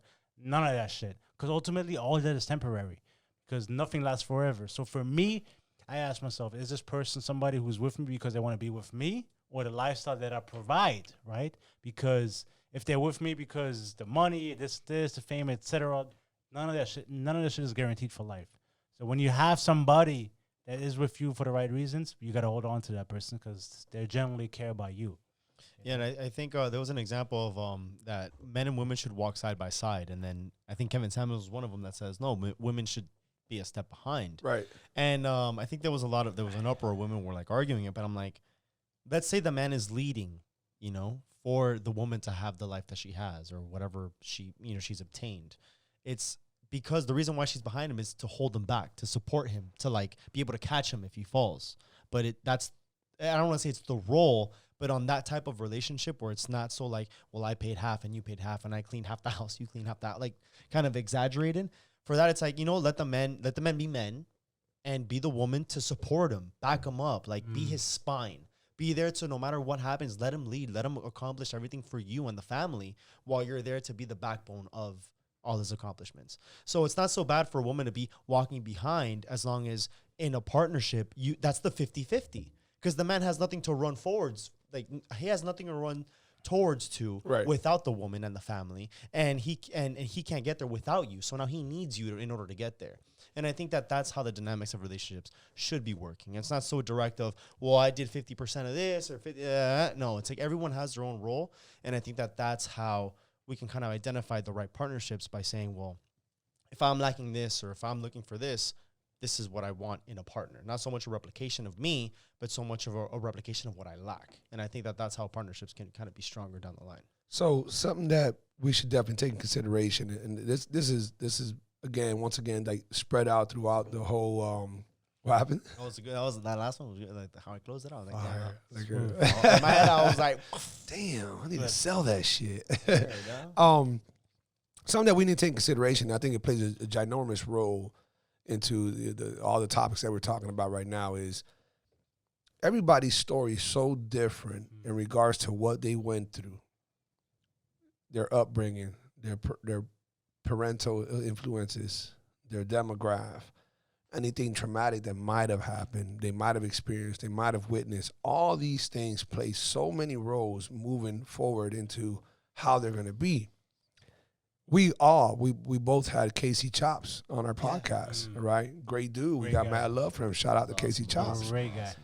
And we talked about his preferences and all that on your podcast when I was on your podcast. Sure. And he's big into the gender role thing. Yeah. That's kind of weird for me because he's not far from your age. I think he's 32 right now, right? Maybe. He's like early 30s. Yeah, he's 31, 32, I think. Yeah. And it's funny to come from a DJ who's in the club 4 or 5 times a week. He's slinging dick left and right. You know, like Getting but dick left and right. what? I said slinging. Slinging. Like he's slinging his dick. Yeah, what's wrong with you, Marvin? I was like, what the hell? He's German. He doesn't understand all the lingo. Oh, yeah. that's right. He's Like still catching slinging up dick. on I that. was like, what the Slinging hell? dick, like, here, you want He's some? thinking like, you how want do you some? sling You a want dick? some? Yes, Yeah. sir. What the hell? Yeah. Damn, this just got weird out of nowhere. Carry All on, right. carry on. Anyhow, but he made it very clear that his goal is to be the breadwinner, 100%. Yeah, He doesn't yeah. even want his wife working. Anything. He wants her to stay home, take care of the kids, and he thinks that is happiness for her. Yet we spoke about this on your podcast, and again, I've discussed it many times outside of it. Many women, especially nowadays, they don't want that. They don't want to just stay home. They fall in love. Okay, it's kind of like. Check this out, right? We're comparison, but I think it's a little bit accurate. It's kind of like females who they just want a big ass dick, but they just want it. Carry on. They just want it for the visual. That's all it is. They just wanted to talk about it. But they can't handle it. They really don't want that. Like, they don't want that physically- shit tearing their ass there's up no all the way. time. They do not enjoy that. It is just to say way. it. It is just to say. So I think a lot of women, those who say, "Oh, I would love to just stay home and my man pays it," wish. they say that. That's just like the dick. They just say that, but they don't. They get bored at home. They don't want to sit there and take care of these fucking kids all goddamn day, driving them nuts. It's insane. You can't. Don't think you're fucking Mother Goose over here. Like you're gonna love every moment with these kids. No, you're not. So I don't think. And then on top of that, we spoke about it on both our podcasts. For him to be, and I wish him all the success, but for him to be successful enough, to financially be stable enough, to support himself, 2 kids, and his wife With the lifestyle. with comfort, comfort. the way he talks about, homie, you got to be at 120 or better, Easily. 120 or better, easy, Especially now and with you're this still economy. tight, and you're still tight. You got to be 140, 150. Remember, these households are normally combined together 60, 70, 50, 80, somewhere around there. And then here come the kids, and it's still. So how realistic, and again, we all love Casey. How realistic is that? Why is he thinking like that? He gave us his story because he saw his mom Struggling. but she didn't struggle. She worked. She was an amazing DJ at Country whatever FM for so long. She's very known. It wasn't a, she had to, but then after that, she worked even more. And then he just saw that she would come home from work after long days, and then right away she'll go to cooking and cleaning, and then she became mother. And he just thought that, he felt like all he did was see his mom be busy all the time. So the reason I bring up that story is because based upon what you grew up seeing, what you witnessed, what you experienced, it's gonna influence how you feel nowadays. So that's not to defend these fucking gold digging ass bitches, no, or some dumbass dude who just wants to whatever. But you do got to take that in consideration. They're like that for a reason. If you think you're a princess and you want a prince, if you're a king and you want a queen, but there's a reason for that. There's a reason for that. Yeah, man. I love Casey Chops. I actually follow him on Twitter, and we sometimes he challenges me. Sometimes I'll tweet some stuff or whatever. And in terms of like gender roles and a woman, paying and this and this, I'm very like, bro, you're a woman, you get treated equally. Like you work, you got to put in your share. That's how I am. He's obviously on the opposite extreme, where he's not like that at all. So we kind of butt heads, but ultimately I got love for him. In terms of, bro, like even my mom was a single parent, 8 kids, always being at home, stay at home mom, but always working. To me, you gotta provide. You gotta put something in. And realistically speaking, we live in an age where one person financing a house, it's almost unattainable. Like it's very hard to do, especially in a major city like Miami where we live. For me, in terms of even my girlfriend works, but she hates what she does. So for me, like, I want to be able to provide enough where I'm bringing enough money in where she could do what she wants to do. She wants to go back to school. Ultimately, the goal is for me to make enough money down the line if she wants to go back to school to support her because that's what she wants to do. I don't want to see her working a job 5 days a week where she's not happy. For me as a man, I want to make her life easier. But if she does the things that she wants to do, I want to go back to school to get my master's. You're not at home fucking posting fucking nudes on Instagram or whatever. OnlyFans? Yeah, OnlyFans. You're working into something. What's your dream? Oh, I want to be a therapist, occupational therapist. I got to go to school. Follow your dream. I'll do whatever I can. If I could do that, then I'll do it because that's my girl and I like to see her happy. Yeah, but it's still. But she's still doing something she loves doing. But you're still saying that without Yeah. really taking into consideration how much you got to do in order to make that happen. Yeah. We spoke earlier about you guys now delegated the editing process to somebody who, exactly. So, and then so now Chris isn't doing the majority of that editing. So now we talked about this. You were coming home from work, which you're already not pleased at work, bro, and you're coming home unpleased, and then I got to do 3 hours of editing. I still got to sneak in a gym workout because if I don't, I'm falling apart. That's true. And it's so all this, and you even mentioned it that you've gone to record a podcast and your head was in your ass and you were fried. So the same shit applies. So the reason I mention this is because I'm not saying I'm swinging on either side, but it's kind of like the reference to if you're with your kid and you're on an airplane and the airplane is going to go down, wing blows off, whatever the fuck the reason is. Example, yeah. And the gas mask come down. Wing blows off. Whose mask? What do you do first? You put on your own mask. Well, you're supposed to put yours first. Yeah, well, see, most people think they put the kid's mask on. And the example is extreme because they want you to think that extreme. The same way if the FBI was fucking recruiting you, they're going to be like, could you kill your mom if you had to? Because they have to ask you that extreme, right? Really? So this is very extreme where they have to make you think, listen, you understand that in order to save your kid, you have to save yourself first. Of course. You can't just save your kid. If you give that kid the mask first and within that split second, your oxygen, your this, your whatever, even if not, if it was even shorter, the kid is probably going to take it off. You got to be conscious and be able to force him to do it. So the same thing goes to what you're talking about. Yeah. You really want all the happiness for your girl and so on and so forth because what? Because you don't want to see her struggle, because you want to see her chase her passions. I get that. Sounds very, awesome, but you're the parent. You need to put the mask on you first. And that's what I'm doing right now. I wouldn't be able to do that, but because the podcast and everything that I want to do, if I had the funds, is what I'm saying. But ultimately, the podcast comes first. My dreams, my writing, all that comes first in order to achieve that. I can't help her neglect what I love doing, which is in terms of the airplane or whatever, and then we both end up losing, right? We both end up dying because I can't finance her and I can't finance myself. So ultimately, I have to put myself first. I get what you're saying. I think the beauty of it is that you have a partner that is willing to meet you where you need to be met. 100%. So whether it's halfway, 60%, 30%, some days. Yeah. And I think that she's always willing to carry her own weight on the relationship. But he is so happy that he selflessly wants to be able to, if it were up to him. I get that. Right? Yeah. So it's like, if you can do it, why not be able to provide that? But I guess what I'm trying to say, and maybe this is me intervening into a coffee breakup moment, but the truth is that you shouldn't do that. That's your heart talking. Because if your mind was, if the intelligent part of you was speaking up, it'll say, hey, shut that shit down, or if not, you guys are both gonna fail. Do what you got to do first. If you keep thinking about her, and again, I know this sounds fucked up, yeah, but I get where you're coming from. And it's not that. The thing is, what in terms of that is right now, if I live by myself and my rent is $1,600 a month.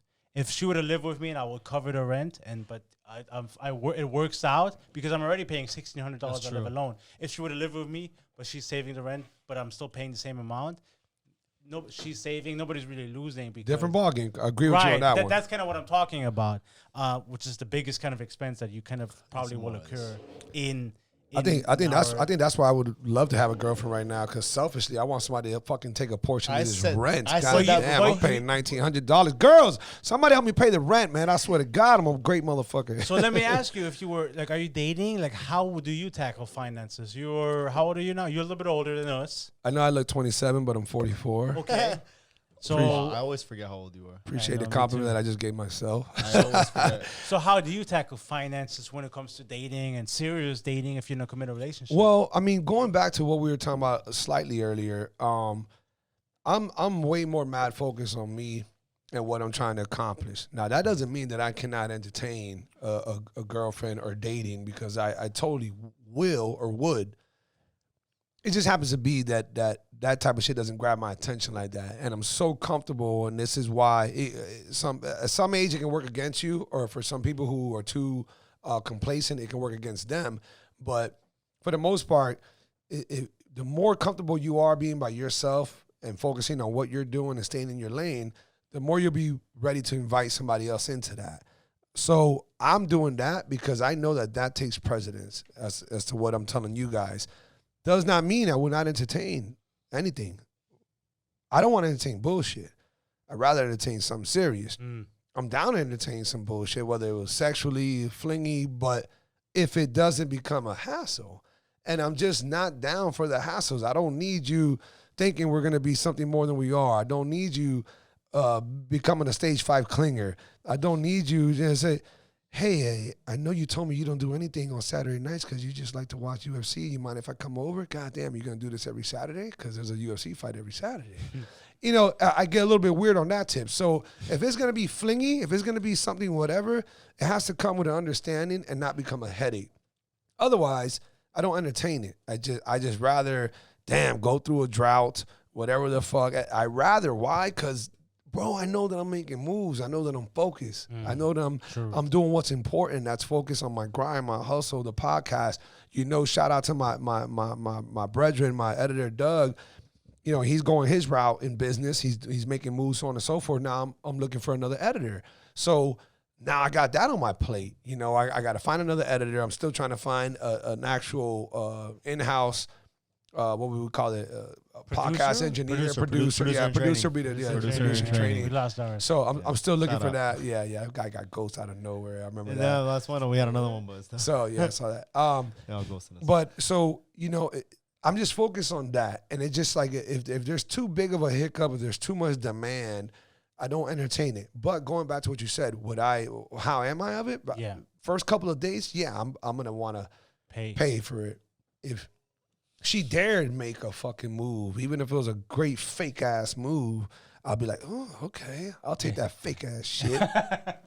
If she second, third, or whatever, no. You took care of the last two. Let me take care of this. I might give her a baby. That's a joke. That's a joke. That's a joke, girls. Yeah. No kids. This is no kid zone over here. No, but you know, I would definitely take that deeply into consideration because I think that's a big deal, that 50-50 shit. I think that showing that, listen, I want to meet you in the middle. I know you're a man, and I don't want that clinger. I don't want that depend on me. I don't want that a man is supposed to do this. No, I don't want that. I want a tough ass bitch who puts in her work. This and the same thing with a friend. I don't want no bum ass friend who's just cruise controlling. I want friends who are grinding, going for bigger, going for more, because then you inspire me. Then I want to help you. I want you to help me the same way you guys that done to each other. You try to do this with a bum ass person or somebody who's all over the place, and you go nowhere. For real though, you go nowhere. You're gonna gravitate. You're gonna feed off each other's energy. I want the same thing in my significant other. So if you're taking me to a level that I prefer not to be in, and you don't help uplift me the same way I want to uplift you, the vibe's going to be, it's not going to be there. And I'm going to walk away from it quick because I'm too comfortable being alone. I think what everyone, you and I think mostly everybody, it's what we want is someone who's selflessness, someone who's willing to give without expectation, someone who wants to see you do well because they get happy to see you do well. And I think that if we can all have that in a significant other and have that into ourselves, the relationship for anybody, I think is going to be great. What's going on, you beautiful people? Just wanted to cut in real quick to give you guys a big shout out. And when I say you guys, I mean every one of y'all hearing my voice right now. I truly appreciate all the love and support that you guys have given me, the podcast, my teammates involved, and everybody else. Thank you so much. This is season 3, and I swear to God, this is just the beginning, man. We got so much more coming. So thank you once again, and let's get back to the podcast. So it's like you were saying, like you were looking for someone who you want to be your match, like to have the same kind of energy. Yeah, I know we kind of bring it up, unfortunately. But at the end of the day, I feel like if you can find someone who's selfless, who just wants to give because they want to give. We had it with Dr. Hasty, which you also had. Oh, he was awesome. Dude, bro. it's not Shout 50 out to Dr. Yes, Hasty, bro. It's not even 50-50. It's 100-0, which Yes. technically it is still the same ratio. But at the end of the day, it's you want to give because that's who you are as a person for your partner that you love. Wasn't it kind of crazy in a good way to understand what he was saying? Yeah. Like it was. I remember during your podcast, you were thrown off for a minute. I was like, oh my God. He was figuring it out. And he was telling you you're figuring it out. He's like, yeah, there was something. Chris, you understand me. You're getting it. Marvin, you sucker for love. No, he didn't say that. But yeah, it was difficult to understand what he was trying to say in regards to, like, basically for people have a misconception about love and relationships. And it's if you care about somebody, friendship, co-workership, whatever it is, if you care about somebody so much that you just, yo, man, I think this person is not trying to take advantage of me in any shape or form. So much like a mother would do for their kid, I'm going to give them my all. I just want to see them do good. Genuine. It's genuine. It's honest. The more you practice that with any type of relationship you have with anybody, 8 times out of 10, and I would love to say 9, but most people, well, even if they take advantage of it, let's just say that your heart's in the right place, and that's what you should do because that's the communication you want to give off. That tends to reciprocate what you're looking for, but a lot of times during this evil, I don't know, weird time that we're all in, people just don't do it like we would want them to. What I think the beauty of giving it your all is that you have no regrets. You have nothing to be. Right, because you did it. You did it. You dropped your they fucking cheated. nuts. You went with, They cheated. They didn't want to be with me. I was the best partner that I could have ever been for them. And if they didn't see that, I'm not the one losing. No, but now, I know that there's somebody listening right now, and this would be great for you guys' podcast more than anything, who has the right to say, that's why majority of those motherfuckers get shitted on. That's why a lot of those people who think like that get their heart broken. Because they think, you know what, I'm just going to give it my all out, and that'll be good enough. Well, you might think that, but you giving your all out without, holding back a little bit is going to get you hurt. I'm just playing devil's advocate, which I normally don't do, but. Absolutely. What I think is when you find the right person that's willing to reciprocate, then, like, because again, like, you can be with someone for 3 years, giving it your all, and they can still cheat on you for whatever reason. But ultimately, if you know that you're being as genuine as possible, honest as possible, selfless as possible, and open as possible, vulnerable as possible in the relationship, then you're open to being no matter what, whether ups, downs, whatever. Yeah. And if they do something wrong, that's not an explanation of what you did. Like, that's them. They cheated. Right. Okay. Right. Oh, they cheated on you, but what did they like? That has nothing. You did whatever you could to be the best. And now, if you were a shitty partner, or you were kind of crap, or you treated them wrong, and then they cheated, well, maybe there's some self-reflection. But at the end of the day, if you know that you're giving your all and you're doing everything to be the best version of yourself for your partner, being selfless, I want to give 100 to this, and I'm not going to expect 100, but I would hope that if you love me as much as I love you, I would receive 100. At the end of the day, that's what you want in the relationship. And if they do something wrong, that's a reflection on them, and that's their problem. Don't ever take that on yourself. Agreed, Marv? I would hope No. you. 100%. No, very well said. Ultimately, when you give it your all, there's nothing left to be said because you just left everything on the table. And there are people who take advantage, and there are people who won't meet you there. But you can't predict that. You look at the patterns. Okay, is this person putting in the effort? If they do so, great. If not, you can always remove yourself from that situation because, hey, listen, I'm putting in my all. You're not reciprocating it. I know my value.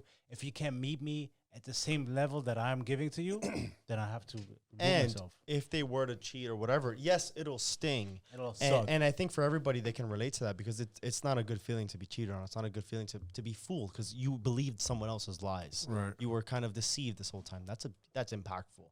But at the end of the day, if you know that you did everything great, the healing process is so much faster because you love yourself so much that even without that toxicity of that person, like they did you a favor. Instead of questioning yourself, they did you a favor. Might have done something wrong that they didn't want to be with you. Yeah. Why would you exert so much energy to want to be with them? You don't have to do that anymore. Now you're free of giving someone all of you for no reason. And I think that's the beauty. Like, even if they do whatever it is and they end it, hey, keep your head up and move forward with who you are as a person. Do you guys feel that that you saying that, I would assume that you guys think there's several people listening, watching, who are, he's just saying that. But if he was in the situation, he would act differently. I agree. And I know that we've all witnessed that, right? We've actually known celebrities and people like, God, I don't know why she's the only fucking example I have because I despise her, but whatever. Wendy Williams. Okay. Miss Gossip Queen. Miss always talk about everybody else's business and how you supposed to be this and that. And then she got totally fucking cheated on, shitted on, you know, and all that, whatever it is. And no one ever knew. So I would hate for people to think that you guys are just talking a good one and you're not backing it up. I would think Marvin right now seems like he is with what he's going through. You seem like you're flirting with it, but it seems like whatever. But nonetheless, you definitely what your journey has opened you guys' mind to see things differently, accept things differently, and I think that's growth, man, and that's big, that's huge. It's just important to know that is a possibility. Yes, it's exactly. not so much because it is true. It's easier said than done. You know, it's because we're unbiased when we get to it, but then we're in the situation. For example, like if you probably cheated on your girl. But if your girl would have ever cheated, not your current girl, but like you've cheated before. If she would have cheated on you, would have been like, nah, I'll never get with her if she cheated on me. Fuck that bitch. And it's like, yo, when you're in the situation, like, right, like you want answers. Like, why did you cheat? Where did you cheat? How? Like, you see, so when you're in the situation, it kind of changes because your heart is invested. The thing is that when your heart isn't and you're unbiased and you're logically making a decision, that's the right decision. But it's obviously very difficult when your emotions are kind of involved because your heart wants to do one thing while your brain is like, that's not the right thing to do. It's crazy the dynamics behind same place. This whirlwind of shit that happens. It's like, how the fuck is my brain telling me and knowing what it's supposed to do, and I hear it, and here I am like split in two. It's like I got two feet apart. I got the dumbass part of me that's going along with the fucking heart and just saying, no, she might be this. I'll overlook that. I'll go through this. While my second half of my brain, and it's just like, all this is happening right now. Less than 2 feet apart. It's all happening right here, and I can't make a decision. It's crazy. It really is. It's mind blowing, you know. And that's who do you listen to? I was gonna say that's why you have therapists, podcasts like yourselves. And people, you know, unbiased. Yes. Unbiased. People who speak, you know, real shit versus those who, you know, paint a pretty picture. Which, I didn't want to cut you off, but the beauty of ours, especially our friendship, but also as the people that we are, and I think it also helps because of the space that we're in, we're unbiased in every direction. So even if we have our, like, good friends of ours, we're like, I don't care if this is going to hurt your feelings, but I'm going to tell you because you need to hear it. Boom. And then we drop it. And that's, I think, the beauty of what we're doing and why we're so passionate about what we're doing. Because even if you come to us as friends, as strangers, whatever, you're going to get the most unbiased, logical, direct response to your situation. And with that, it helps you think differently. It challenges what you thought was right because maybe you're thinking from your heart, but we're going to be like, okay, well, if we have a logic explanation behind it, boom, now we're making you think differently. Well, damn, maybe my heart isn't right after all. And I think that's the beauty of, again, keep saying the word beauty, but it's so beautiful of how passionate that we are of this mission of being able to kind of distinguish of, hey, even though we care about you or not, we're always going to lead you into what we believe is the right direction. And with more guests that we get on and more experiences that get shared with us, it's just more that we're able to give back to people. All right, so I want to fucking try to help people go to you guys, express their opinions about certain topics, even ask you guys questions, maybe give you certain topics. Who knows? Maybe one of them will end up on your podcast. Who knows? Maybe we'll do a special raffle, or let's see which one of you fuckers got enough issues to go through, and then DM me and let's see if we can get you on the Coffee Breakup podcast to talk about why you coming up short in the game. But before we go there, I want to put you guys on the spot one last time. So you just had a podcast not too long ago where you guys were talking about what if his girlfriend, look at Marvin, this is his poker hand right now. This is how he hides behind the shit. And you guys put pressure on him about a scenario dealing with his girlfriend in regards to where is she right now? She went to go hang out with a friend. Yeah, the guy friend. Remember? The guy friend. The one that looks like a model. So I thought that was awesome that you guys literally talked about that because that's real. Real. That's real. Live. And and you did that live. This is happening live. Yeah, because I was there. I'm like, hey, let's text it. You pulled out the phone. So technically, basically what happened was Marvin was talking about a scenario about, when your girlfriend wants to go hang out with a friend, it's a guy friend, but what if this, what if that, what if this, what if that? And then Marvin was like, hey, my girl happened to just do that. And I was okay with it. And he looked like just the perfect American goddamn picture, just to make things look good on a postcard. And then good for you, Chris. You went in on him. You're like, but wait a minute. How good looking is he? Yeah, Do you know what he looks like? Could you find that? that out? And then right there on the fly, you guys asked her for a picture, and then eventually she and then you were fucking sweating bullets. I don't give a fuck what you say. You were sweating bullets. Wait, maybe this guy is good looking. And then the picture came. I haven't seen the picture yet. Chris was like, he's pretty good looking. Mark's like, he's all right. He's whatever. It was a good looking guy, but like, all right. But that was a very serious topic there. And that was actually a very challenging moment, in my opinion. It really was. Like, it was an authentic, dead-ass, real challenging moment, which you guys did not practice. It just happened. And I saw you. I've known you long enough. I saw your poker face go down the hill. I was like, oh, Mars about to lose all his money right now. Yeah. And so what now? Obviously you guys are doing good, but that was a serious situation. Bro, honestly, she I don't even know this. Bro, she hasn't even like hung out. The guy doesn't live in Miami. But she's my girlfriend. Like, she's very respectful. You know her, and she would never put me in a position where I honestly trust. I've never trusted anybody as much as her.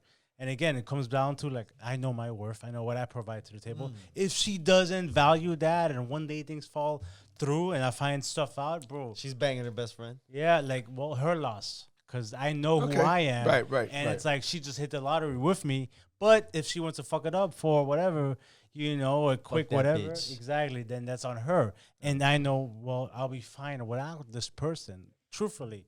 Like, and I know myself well enough that I don't need this person. I want to be with her.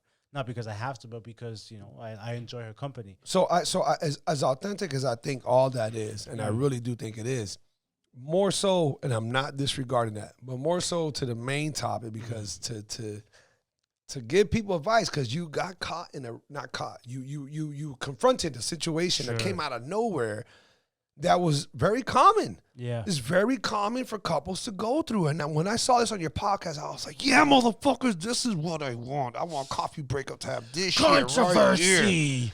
And it was on the fly. So people go through this. You handle it a certain way. You feel a certain way. Hopefully, it seems like everything's great. But now in retrospect, because before you might have, I'm not positive, you might have told somebody, hey, man, if that's what's going on and your girl tells you she has a best friend and it's a guy and you see it's a good-looking guy and she's like, oh, he's in town, I'm just going to go hang out with him real quick.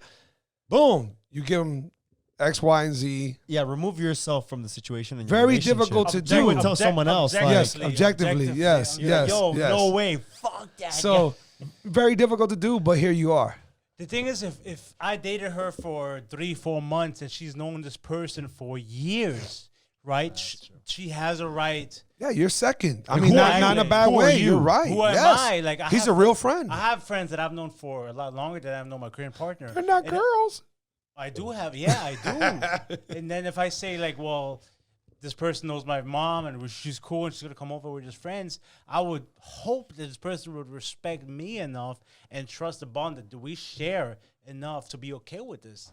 Now, that being said, he's passionate. I want to hear it all. But he's right, though. He's right. Now, that being said, my girlfriend is very empathetic. She puts herself in my position, like, how would I feel?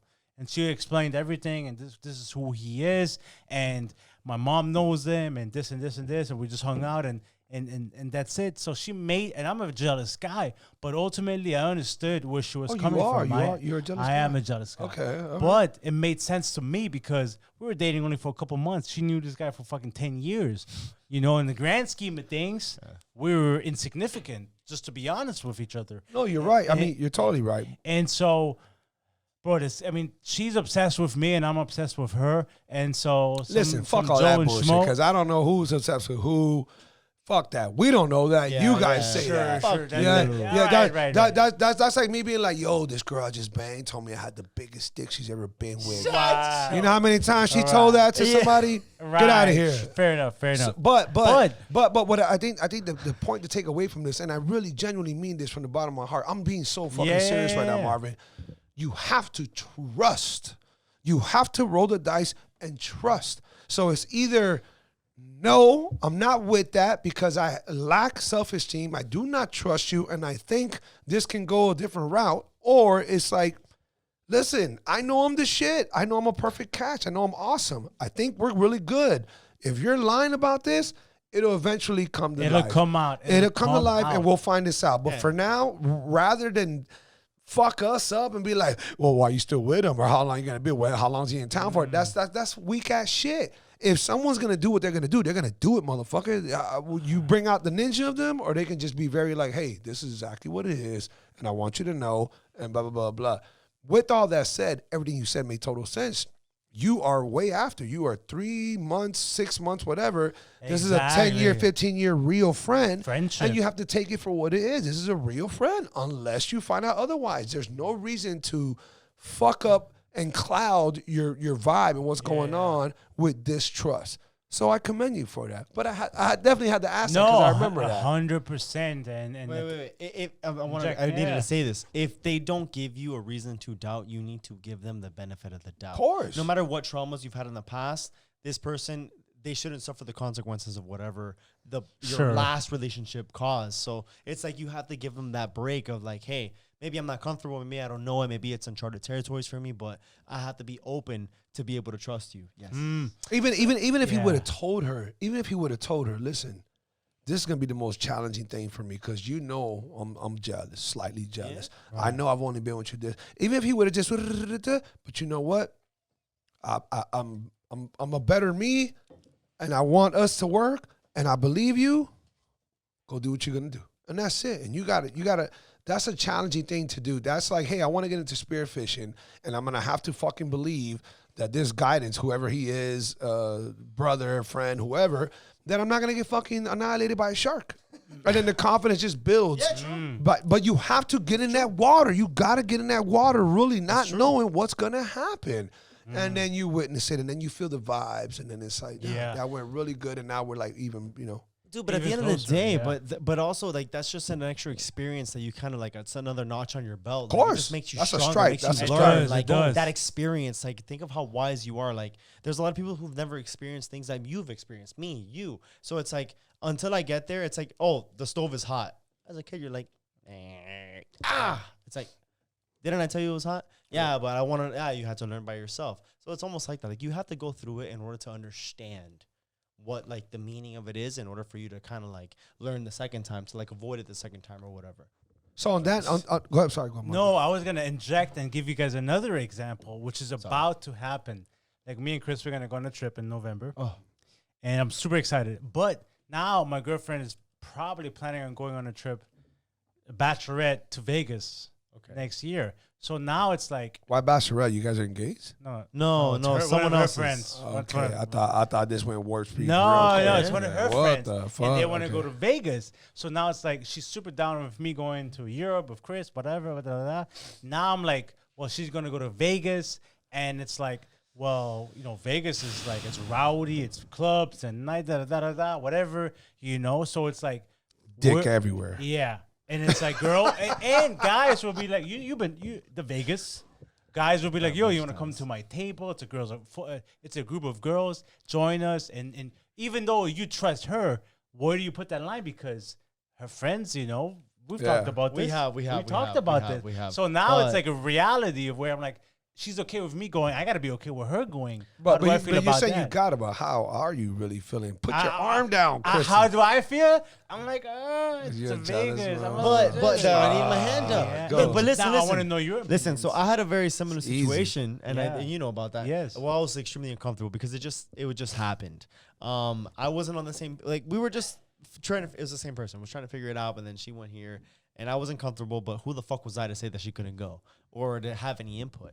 At the end of the day, she is great. I don't think anything happened. I have no reason to believe that anything happened. Looks of dicks everywhere. Yeah, no, but I no. That face is not saying no, that, but okay. All right, but listen. I can say the same thing because we're about to go to on a trip, and the same thing can happen to him. Yeah. Where his girl's gonna be like, oh, I know Marvin's not gonna do anything, but at the end of the day, it's like, oh, maybe I believe him, but he can still do something. Same thing, you know. So in that situation, I think it's fine. In your situation, dude, it's a bachelorette. It's not like she's going just because, like.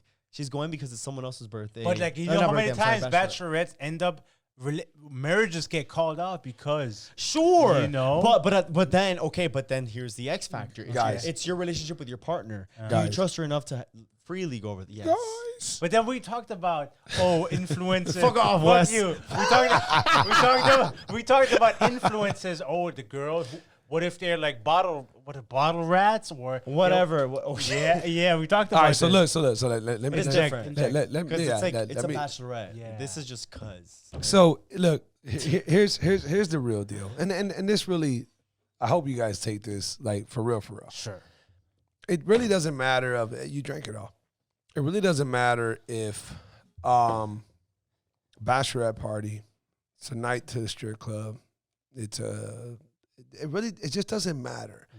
If whoever it is you're discussing, significant other, person you're seeing, husband, wife, whatever it is, I don't want to say it's in their blood, that's just a term, but if it's in them, if it's going to come out of them to do it, they're going to do it, guys. Take that from me. True. Okay? Yes. You won't stop it. You will only hinder it.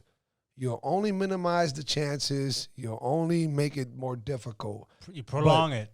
You prolong it. But if they're going to do it, it's just in them. They're going to do it. And they're going to do it until they get caught. Yeah. And then that's what now changes everything. The dynamics of, all right, well, you just found out what you either assumed or didn't assume. Now you're going to deal with it. Now do you think it can change? Whole nother, that's a Maury Povich fucking show.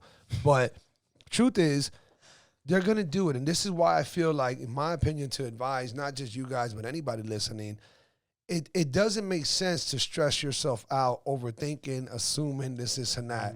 It makes total sense to just let it go and let it happen. Yeah, you can't control. Unless you're a blind fool, very, very, you're too busy with the rest of life and you tend to not see what's going on over here, you're going to catch it when it happens, when it's obvious. And that's the only time you're going to catch it. Otherwise, you're just really stressing yourself out and you're really fucking things up in your life. Maybe in your relationship, if it's not really happening, if the contemplation was never there. Point is that you're self-inflicting these wounds. So if someone has that tendency, first of all, unless you recognize that you might be a little bit jealous, you acknowledge it. So that's cool. There's nothing wrong with that. That's cool. You acknowledge that. So that's the first step to trying to work on that and get through it and whatever. But if you don't acknowledge that, now you're putting yourself in a position where you're putting it on everybody else as to what's going on. Right. And you're going to make this whole situation a lot stressful. You have to acknowledge, okay, how do I feel about this? Can I do anything about it? No. If I want to get real ghetto with it, a hoe's going to be a hoe. A fucking dude, True. A dude's going to be a dude. If he's going to be that type of dude, you're not going to stop it. You can only hinder it. You can only slow it down, but they're going to do it. So my advice is, don't. If you believe in it 100%. Don't say, if I ask you, now I'm getting, hypothetical. If I ask you, hey, man, you really believe in you and your girl? You guys doing that good? Which I kind of did that way earlier in the podcast, off camera. And you spoke all kind of great things. And we briefly spoke about it on cam. But if it's that great, then don't question it with the whole, damn, Vegas. But it's, so you think, you think Vegas makes her? You think a couple of fucking loose females on a bachelorette party makes her? That's true, because if that's what that it doesn't is, make her. It's either in her or it's not. But or it's either you lack something that she yearns somewhere else or you don't. I wouldn't like anything, but now. Whoa, but, okay. But if the Vegas is gonna make her unfaithful, then obviously this isn't the person I want to spend the rest of my life with. And it wasn't Vegas that made her unfaithful. No. It's just that she's an unfaithful person. She who was went to she was Vegas. just waiting for the right time to be able to pull it off. Oh, That's all it is, this really. motherfucker's Babe, spitting. yeah, this motherfucker- yo, we I should. mean- Hey, can we clean the coffee breakup This motherfucker's spitting. and Wes? But it really right, is that, you know, it's one of those things that you just kind of, it's weird because it's like I always think there's exceptions. If you tell yourself there's always exceptions, then you kind of always have hope. There's always hope. But when you tell yourself there's exceptions, you tend not to lean on the hope aspect of it, and you just realize that, hey, it exists, and I might, depending on the circumstances, might get lucky enough to get one of those exceptions.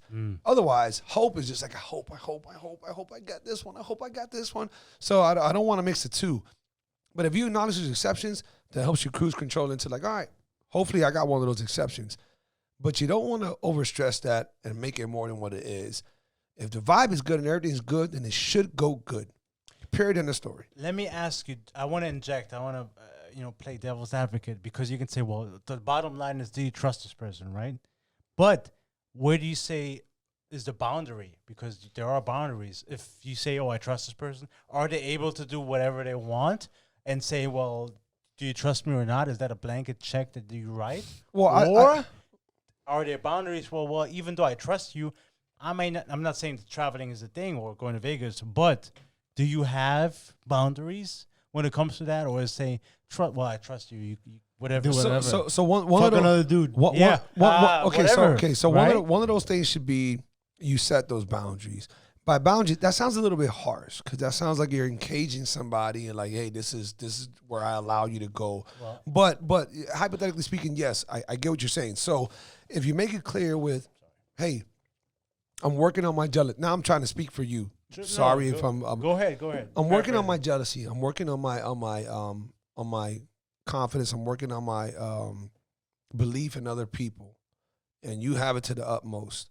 But I want to make this clear, because I don't expect to be there, and I don't want you to think about me as of I'm there. But the same way I would never do this to you, I hope you never do this to me. Whenever we have these times when you do your thing, your girls, whatever the fuck it might be, blah, blah, blah, I hope you never pass that line of, and then you establish what you think that is. Okay. And then So via dialogue, having that. yeah, and then it's a dialogue, it's a conversation, then it becomes a verbal contract, and then it's just whether or not they Uphold sign. that. Yeah, they sign on to it, and then you still won't know until or if it's still you, because somebody listening right now can be like, bitch, you can have that conversation all you want, and still somebody's gonna lie the hell out of you. This is obviously somebody who's hurt and disturbed and doesn't believe in anybody, but they have the right to say that somebody can just feed you all this bullshit, and then they just bam, wild out, because here we are in Vegas, and there's no way, unless he had a fucking spy on me while he's over there with Chris in whatever island, I'm gonna do my thing. No, because I was talking about because because you guys, yeah. So not an island. So again, hypothetical. So it's have an understanding from the beginning, and let it be known that, hey, listen, this is how I feel, and I'm growing with you. I really, really feel you. I love you. Whatever it is that's happening, Sure. And I feel like this is one of those moments where we should talk about certain things. So, and then you just go to that next level thing. Hey, I'm not a strip club example. I'm not a strip club guy, but if my boys invite me and it's like a bachelor party, I hope that you're okay with it. Right. I'll go, but I want to let you know I respect you enough too. ain't no bitch gonna sit on my lap and give me a lap dance. I'm not pinching some girl's nipples. What's going on, beautiful world? We are officially in season 3, and we could not have gotten here if it wasn't for all you crazy motherfuckers. Thank you so much for all the support, man. I really do appreciate it. Our subscribers are up to almost 1,300. That's huge for me. We haven't even been around that long, and I feel like we're making leaps and bounds. Thank you guys for listening, for tuning in, for showing your support. Stay tuned. There's so much more to come, from merch to crazy other guests that you wouldn't expect would be on here, and just a whole lot more. Appreciate all the support, guys. Enjoy the podcast. So at the end of the day, man, really what it boils down to is you got to roll the dice in some shape or form. And it really is just some people, if you went to Vegas, here's a good example. If you went to Vegas, and there's books written about this, right? So a gambler would say, do you want to win or do you want to enjoy the game that you play? If you tell them, no, I want to win. I want the best chances of winning against the house. I want the best chances of beating Vegas. Well, they're going to tell you that you need to play craps. That is the game that gives you the best odds of winning. That's true. And there's all kind of, numerics and, statistical facts and whatever reason, blah, blah, blah, blah. Then they tell you what the next one is and the next one is and all that good stuff. Mathematics, all mathematics. So I guess it's kind of like my take on this. If you're going to go to Vegas, you're gambling no matter what. That's it, period. But if you want to better your odds, then that's when you're going to be specific on what you're looking for, what you're willing to accept, what you're willing to overlook, so on and so forth. In a trusting relationship, you just got to trust, man. And if you trust, you just trust. You can't trust partially. You just trust. And you wait till they shoot themselves in the foot. Now, obviously, people would interject and they would be like, oh, but if you're too trustworthy, then you're going to overlook this and you're going to think that, smelling another man's cologne and your woman just told you, oh, I hugged my friend. I get it. That's all very pessimistic. It's all very whatever. I get it. They got points. But if you're going to trust, you just trust. You just trust. You had asked me earlier, so where's the limit? Where do you set the line? Boundary. Yeah, the boundary. That's a difficult thing to do because when you set a boundary, it causes a weird tension. It makes, puts somebody at edge. I'd rather just be like, hey, if you can't see me doing that with a girl, then you have no business doing that. I wouldn't. Empathy. Yeah, you empathize. I would never want anybody from the outside looking in to think there's no way that guy has a girl the way that bitch is doing this and that to him, the way that he's just dancing and grinding, the way that he's if they assume there's no way I have a girl because of my actions, that's probably not a good scenario for the trust that we're trying to build. And that's kind of what I think that should hopefully be felt and shown by your significant other. So what definitely doesn't work is stressing it out and doing it. That doesn't. Crazy. You can't control their actions. You can only control your reaction. You can only control how you react to it. And if that happens, hey, this person wasn't meant for me. That's how I'm going to react to it. I don't need this in my life. So, look, we put a lot of pressure on him talking about this scenario. Let's leave it like that. Let's leave it there. No. That's another What's up, guys? Thank you so much. Like, subscribe. The Black Sheep Perspective. I got my answer, baby. Love the shout out. No, we're not done yet, bitch. Listen, for real, though. You're in a weird situation. It's really not that weird without giving off details. It's more so of you're not sure that you guys are completely on a very important wavelength or two. Okay? There's a lot of things that are great there, but there's a wavelength or two that you guys are like, might this throw us off? And then you're kind of in the predicament of, should we keep entertaining this? Because you're not sure about that wavelength that she's presenting. And she's probably on the opposite end of that of like, I'm not sure we should keep doing this unless we connect on the wavelength. This is a very typical situation that you would actually be giving somebody advice on. Yeah. So here you are. And this time I'm not going to ask Marvin. I'm not going to put that pressure on him. Thank you. What do you do? What do you do about that, bro? What do you tell people? What do you tell people so they believe that, you're not being biased, you're not being a Wendy Williams, you're going to handle your situation the same way you would hope that somebody else would handle their situation if they were in your situation? Stay open. Follow your heart, but lead with your mind, lead with logic. And I think kind of the battle that we were going through was, are we on the same page? Do we believe in the same things? And there's some things that we don't, I guess, see eye to eye on, but we're willing to make efforts outside of it to prove ourselves otherwise. So back to the marriage situation. This person is very adamant on wanting to get married. And for me, I don't really believe that there's a point into it. I think that you can establish that sense of commitment, security, and that type of relationship without that. There's certain beliefs on the other side where it's like, well, I want this just because. And we talked about it before. Like, there has to be some sort of reason. Like, what is it?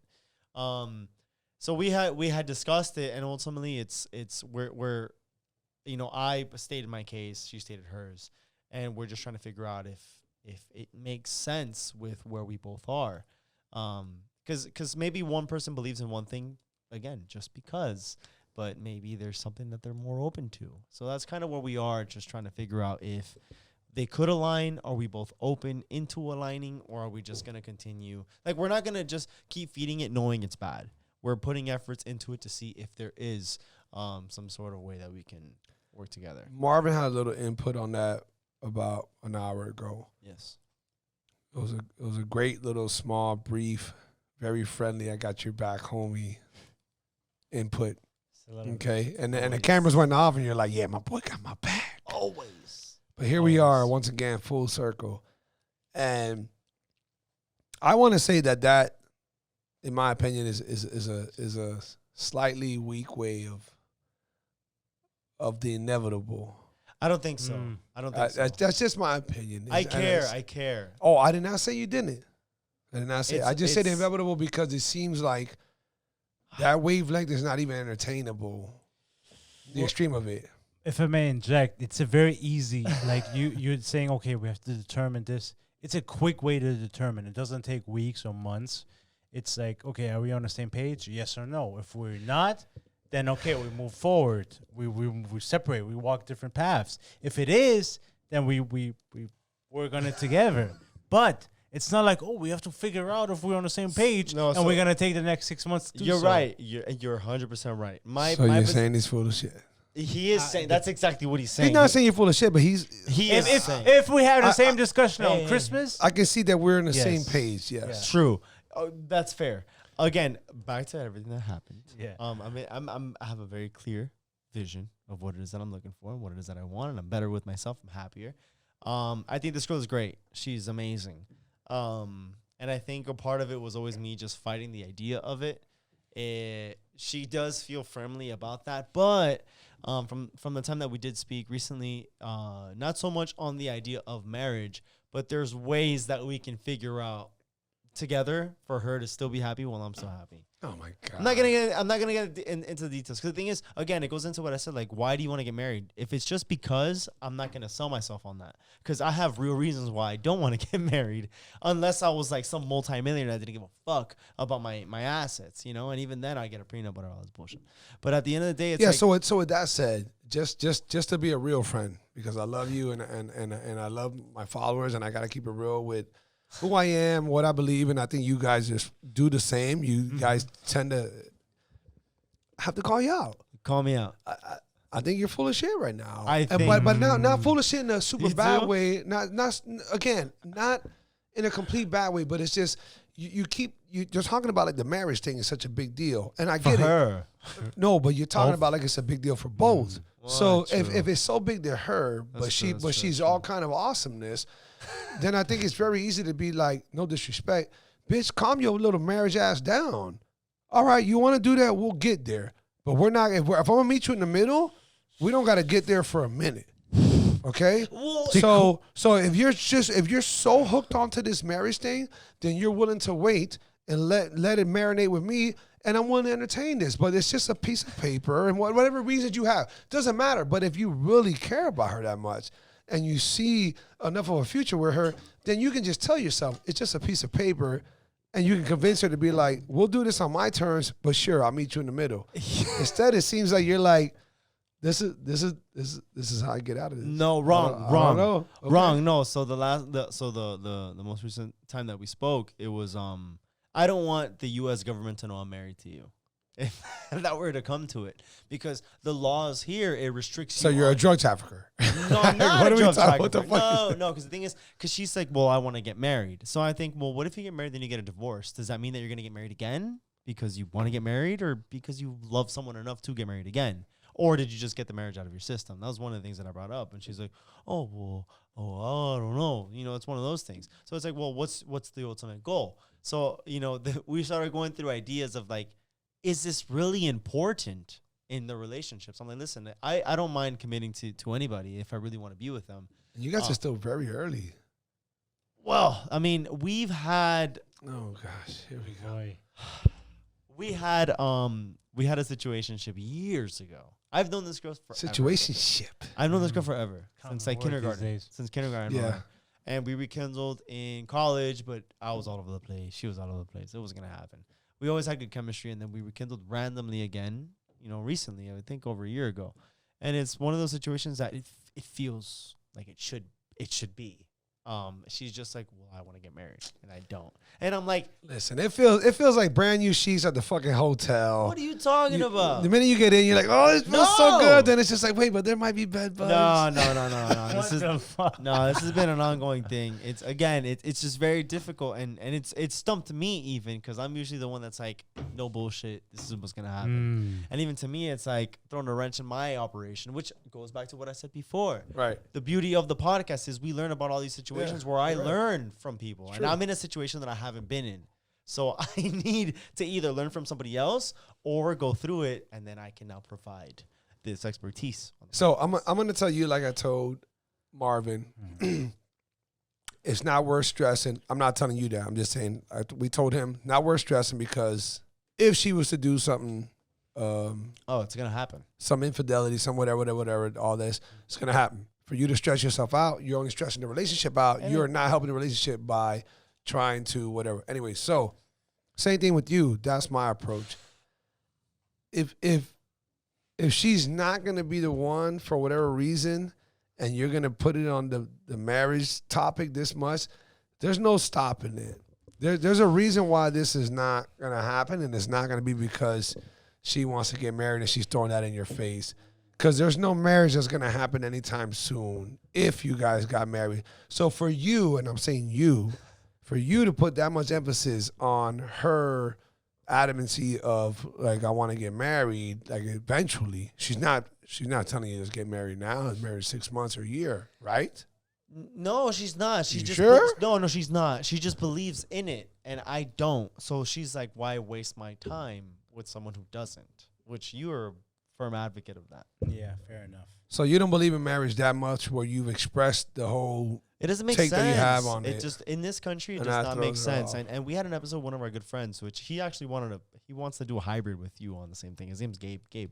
He's like, it doesn't really make sense to get married unless like you're religious and that's what it means to you.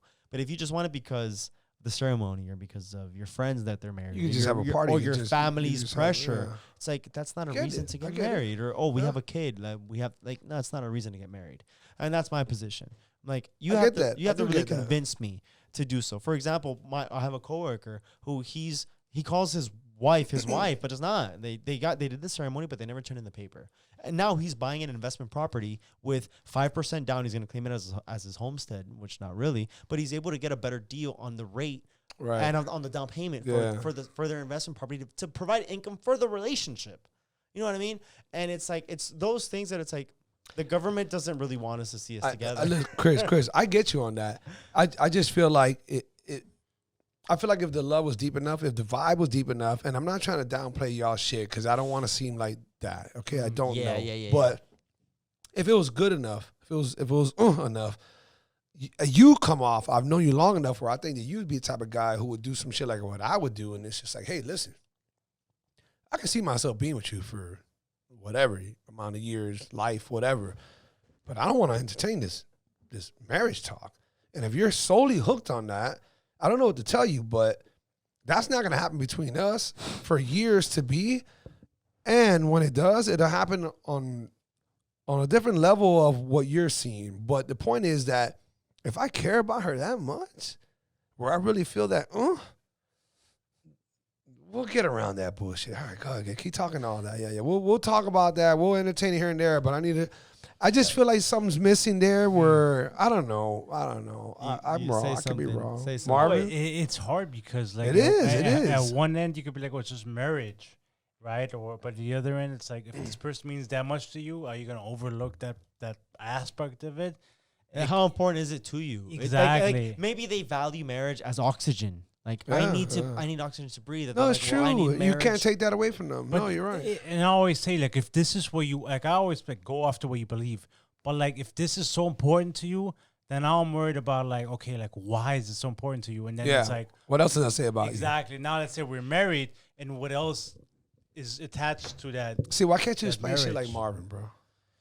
Because I'm in it, you know. Yeah, He he's in can it. see it like, yo, fuck all that bullshit. This is You're how- right though, yeah, bro, because you just pointed that out very well. And I typically would think about that, but that was very well put. Thank Because you. if you're that Jesus. extreme about that, You should have asked me, and you I- should have I answered can- Marvin. Yeah, then That's it. we would have been able to answer. But then now I'm like, okay, let's say we are married because that's really what you want. But if you want it that desperately, what else is there? Like, and then maybe this does make you feel like what you thought it would make you feel, and then It's like I gave in on marriage when now what's next for you? Maybe that's one of the things. And now you're going to have, well, now I need this. And now I'm expected to comply because I complied to you wanted me to get married with you. yeah, And no, it's there's different that's not- tiers to this. That's a wrong dynamic in the relationship. Yeah. Like you should want for it to be organic. And I don't know. It's hard when you're with some, like when one person really wants something as important as marriage, and then the other person is like, well, like I'm not really, it's not as important to me. It's a hard way to find a middle ground because it is such a. It's not like Somebody's whole dynamic. it's their whole. you have to- Not I don't want to say identity, but it's part of who they are. exactly. It's No, not you're like, right. oh, You're when right. That is true. I want to paint my room royal blue or some shit. For like someone that. to change out of that would have to happen gradually throughout their year experiences, not based upon a situation of, hey, if I'm going to be with you, I need you to change this and not believe in that. No, you're right. You're asking them to be a different person. This is what they were looking for, this marriage the whole time, and so on and so forth. And if you felt a certain way about marriages, you're totally right, Marvin. That's very well put. It's hard. And excuse me. Thank you. And I'm learning from the best. again, I was there once upon a time. back to what we said earlier. It's crazy to see the dynamic go full Turntables. circle where he's over here giving advice. Hey, but don't worry about it. He's going to need my advice too. It'll come back. A couple Don't of worry. months. So look, let's piggyback that, man. You guys got a lot of great things going on, man. It's been awesome to see you guys' growth and to both from a mature level because you guys started this thing young, from our first podcast to this being our third podcast on my podcast and one with you guys. Speaks volumes, man. It's great to see how far you guys have gotten. I don't know what will happen with either one of you guys because your girl's going to Vegas. She might cheat on you. And your girl, what? If it happens, I come back and I'm like, yo, you guys told me something. Did I have to drop different. that bomb on? Yeah, no, I'm talking shit. When is she But going to Vegas? but it is February? it is funny to see all this growth and to see all these experiences happening right in front of me, and it's awesome, bro. You guys have come a long way, man. But let's bring everybody along with it, man. So what else we got coming up next for the coffee breakup for Chris and Marvin? Tell us what's next. What's on the horizon? We got merch. You guys are wearing it, which is fucking dope. You got different segments that you're doing now. I know that right now you're going to start zooming in back on specific topics between you guys, and then you're going to have your guests, and then you have whatever. Just bring us up to date. Yeah. Let everybody know how they can tune into all this. What's coming up? What are some links that they can follow, so on and so forth? So we do have guests about once a month right now where we bring on people who we're going to bring value to the episode, or if they're doctors, nurses, whatever, that we think that could help provide, help to the community, and they can give their experiences and whatnot. We do have short quickies where we talk specifics, 5, 10, 15 minutes, very, very specific. Topic specific. Exactly. Yeah, it's a quickie. So It's it's quickie. again, That's what we call it, where very it's short. like very short, briefed. 5-10 minutes. 5-10 minutes. We're going to hit the streets soon, Miami Beach, Wynwood, wherever. Love that. Where Y'all we- look out for yeah, that. These boys are going to Exactly. get on the street. If you see us Get running up to ready. you, help us out. We really want to get your input on specific topics, whatever it is. So we're gonna hit the streets. So it's gonna be a constant flow of content, every week. Yeah, I think what's great about relationships and everything in general, it's everybody has a question about what they're going through, and everybody wants their own attention. So we're gonna start asking more questions, like open-ended questions, or probably like, hey, submit your question. Well, we'll then Q&A. answer it. Yeah, we're gonna have a separate page.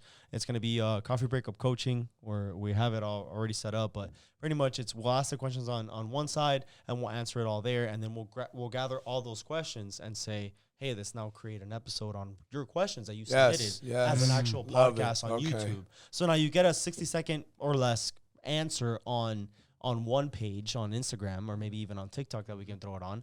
And then you have like your full broken down episode of us literally going into detail of what's going on, what your question is, our answer, what we'd expect, or what maybe even with a guest, we'd probably ask them as well. And on top of that, I think it's just pretty much, again, hitting the streets, asking people, you know, there, hey, what do you think? What do you think? Because at the end of the day, we can bring a guest on and put him on the spot, but it's different when you're actually actually on the road. Of course, saying, right, hey, what do you think?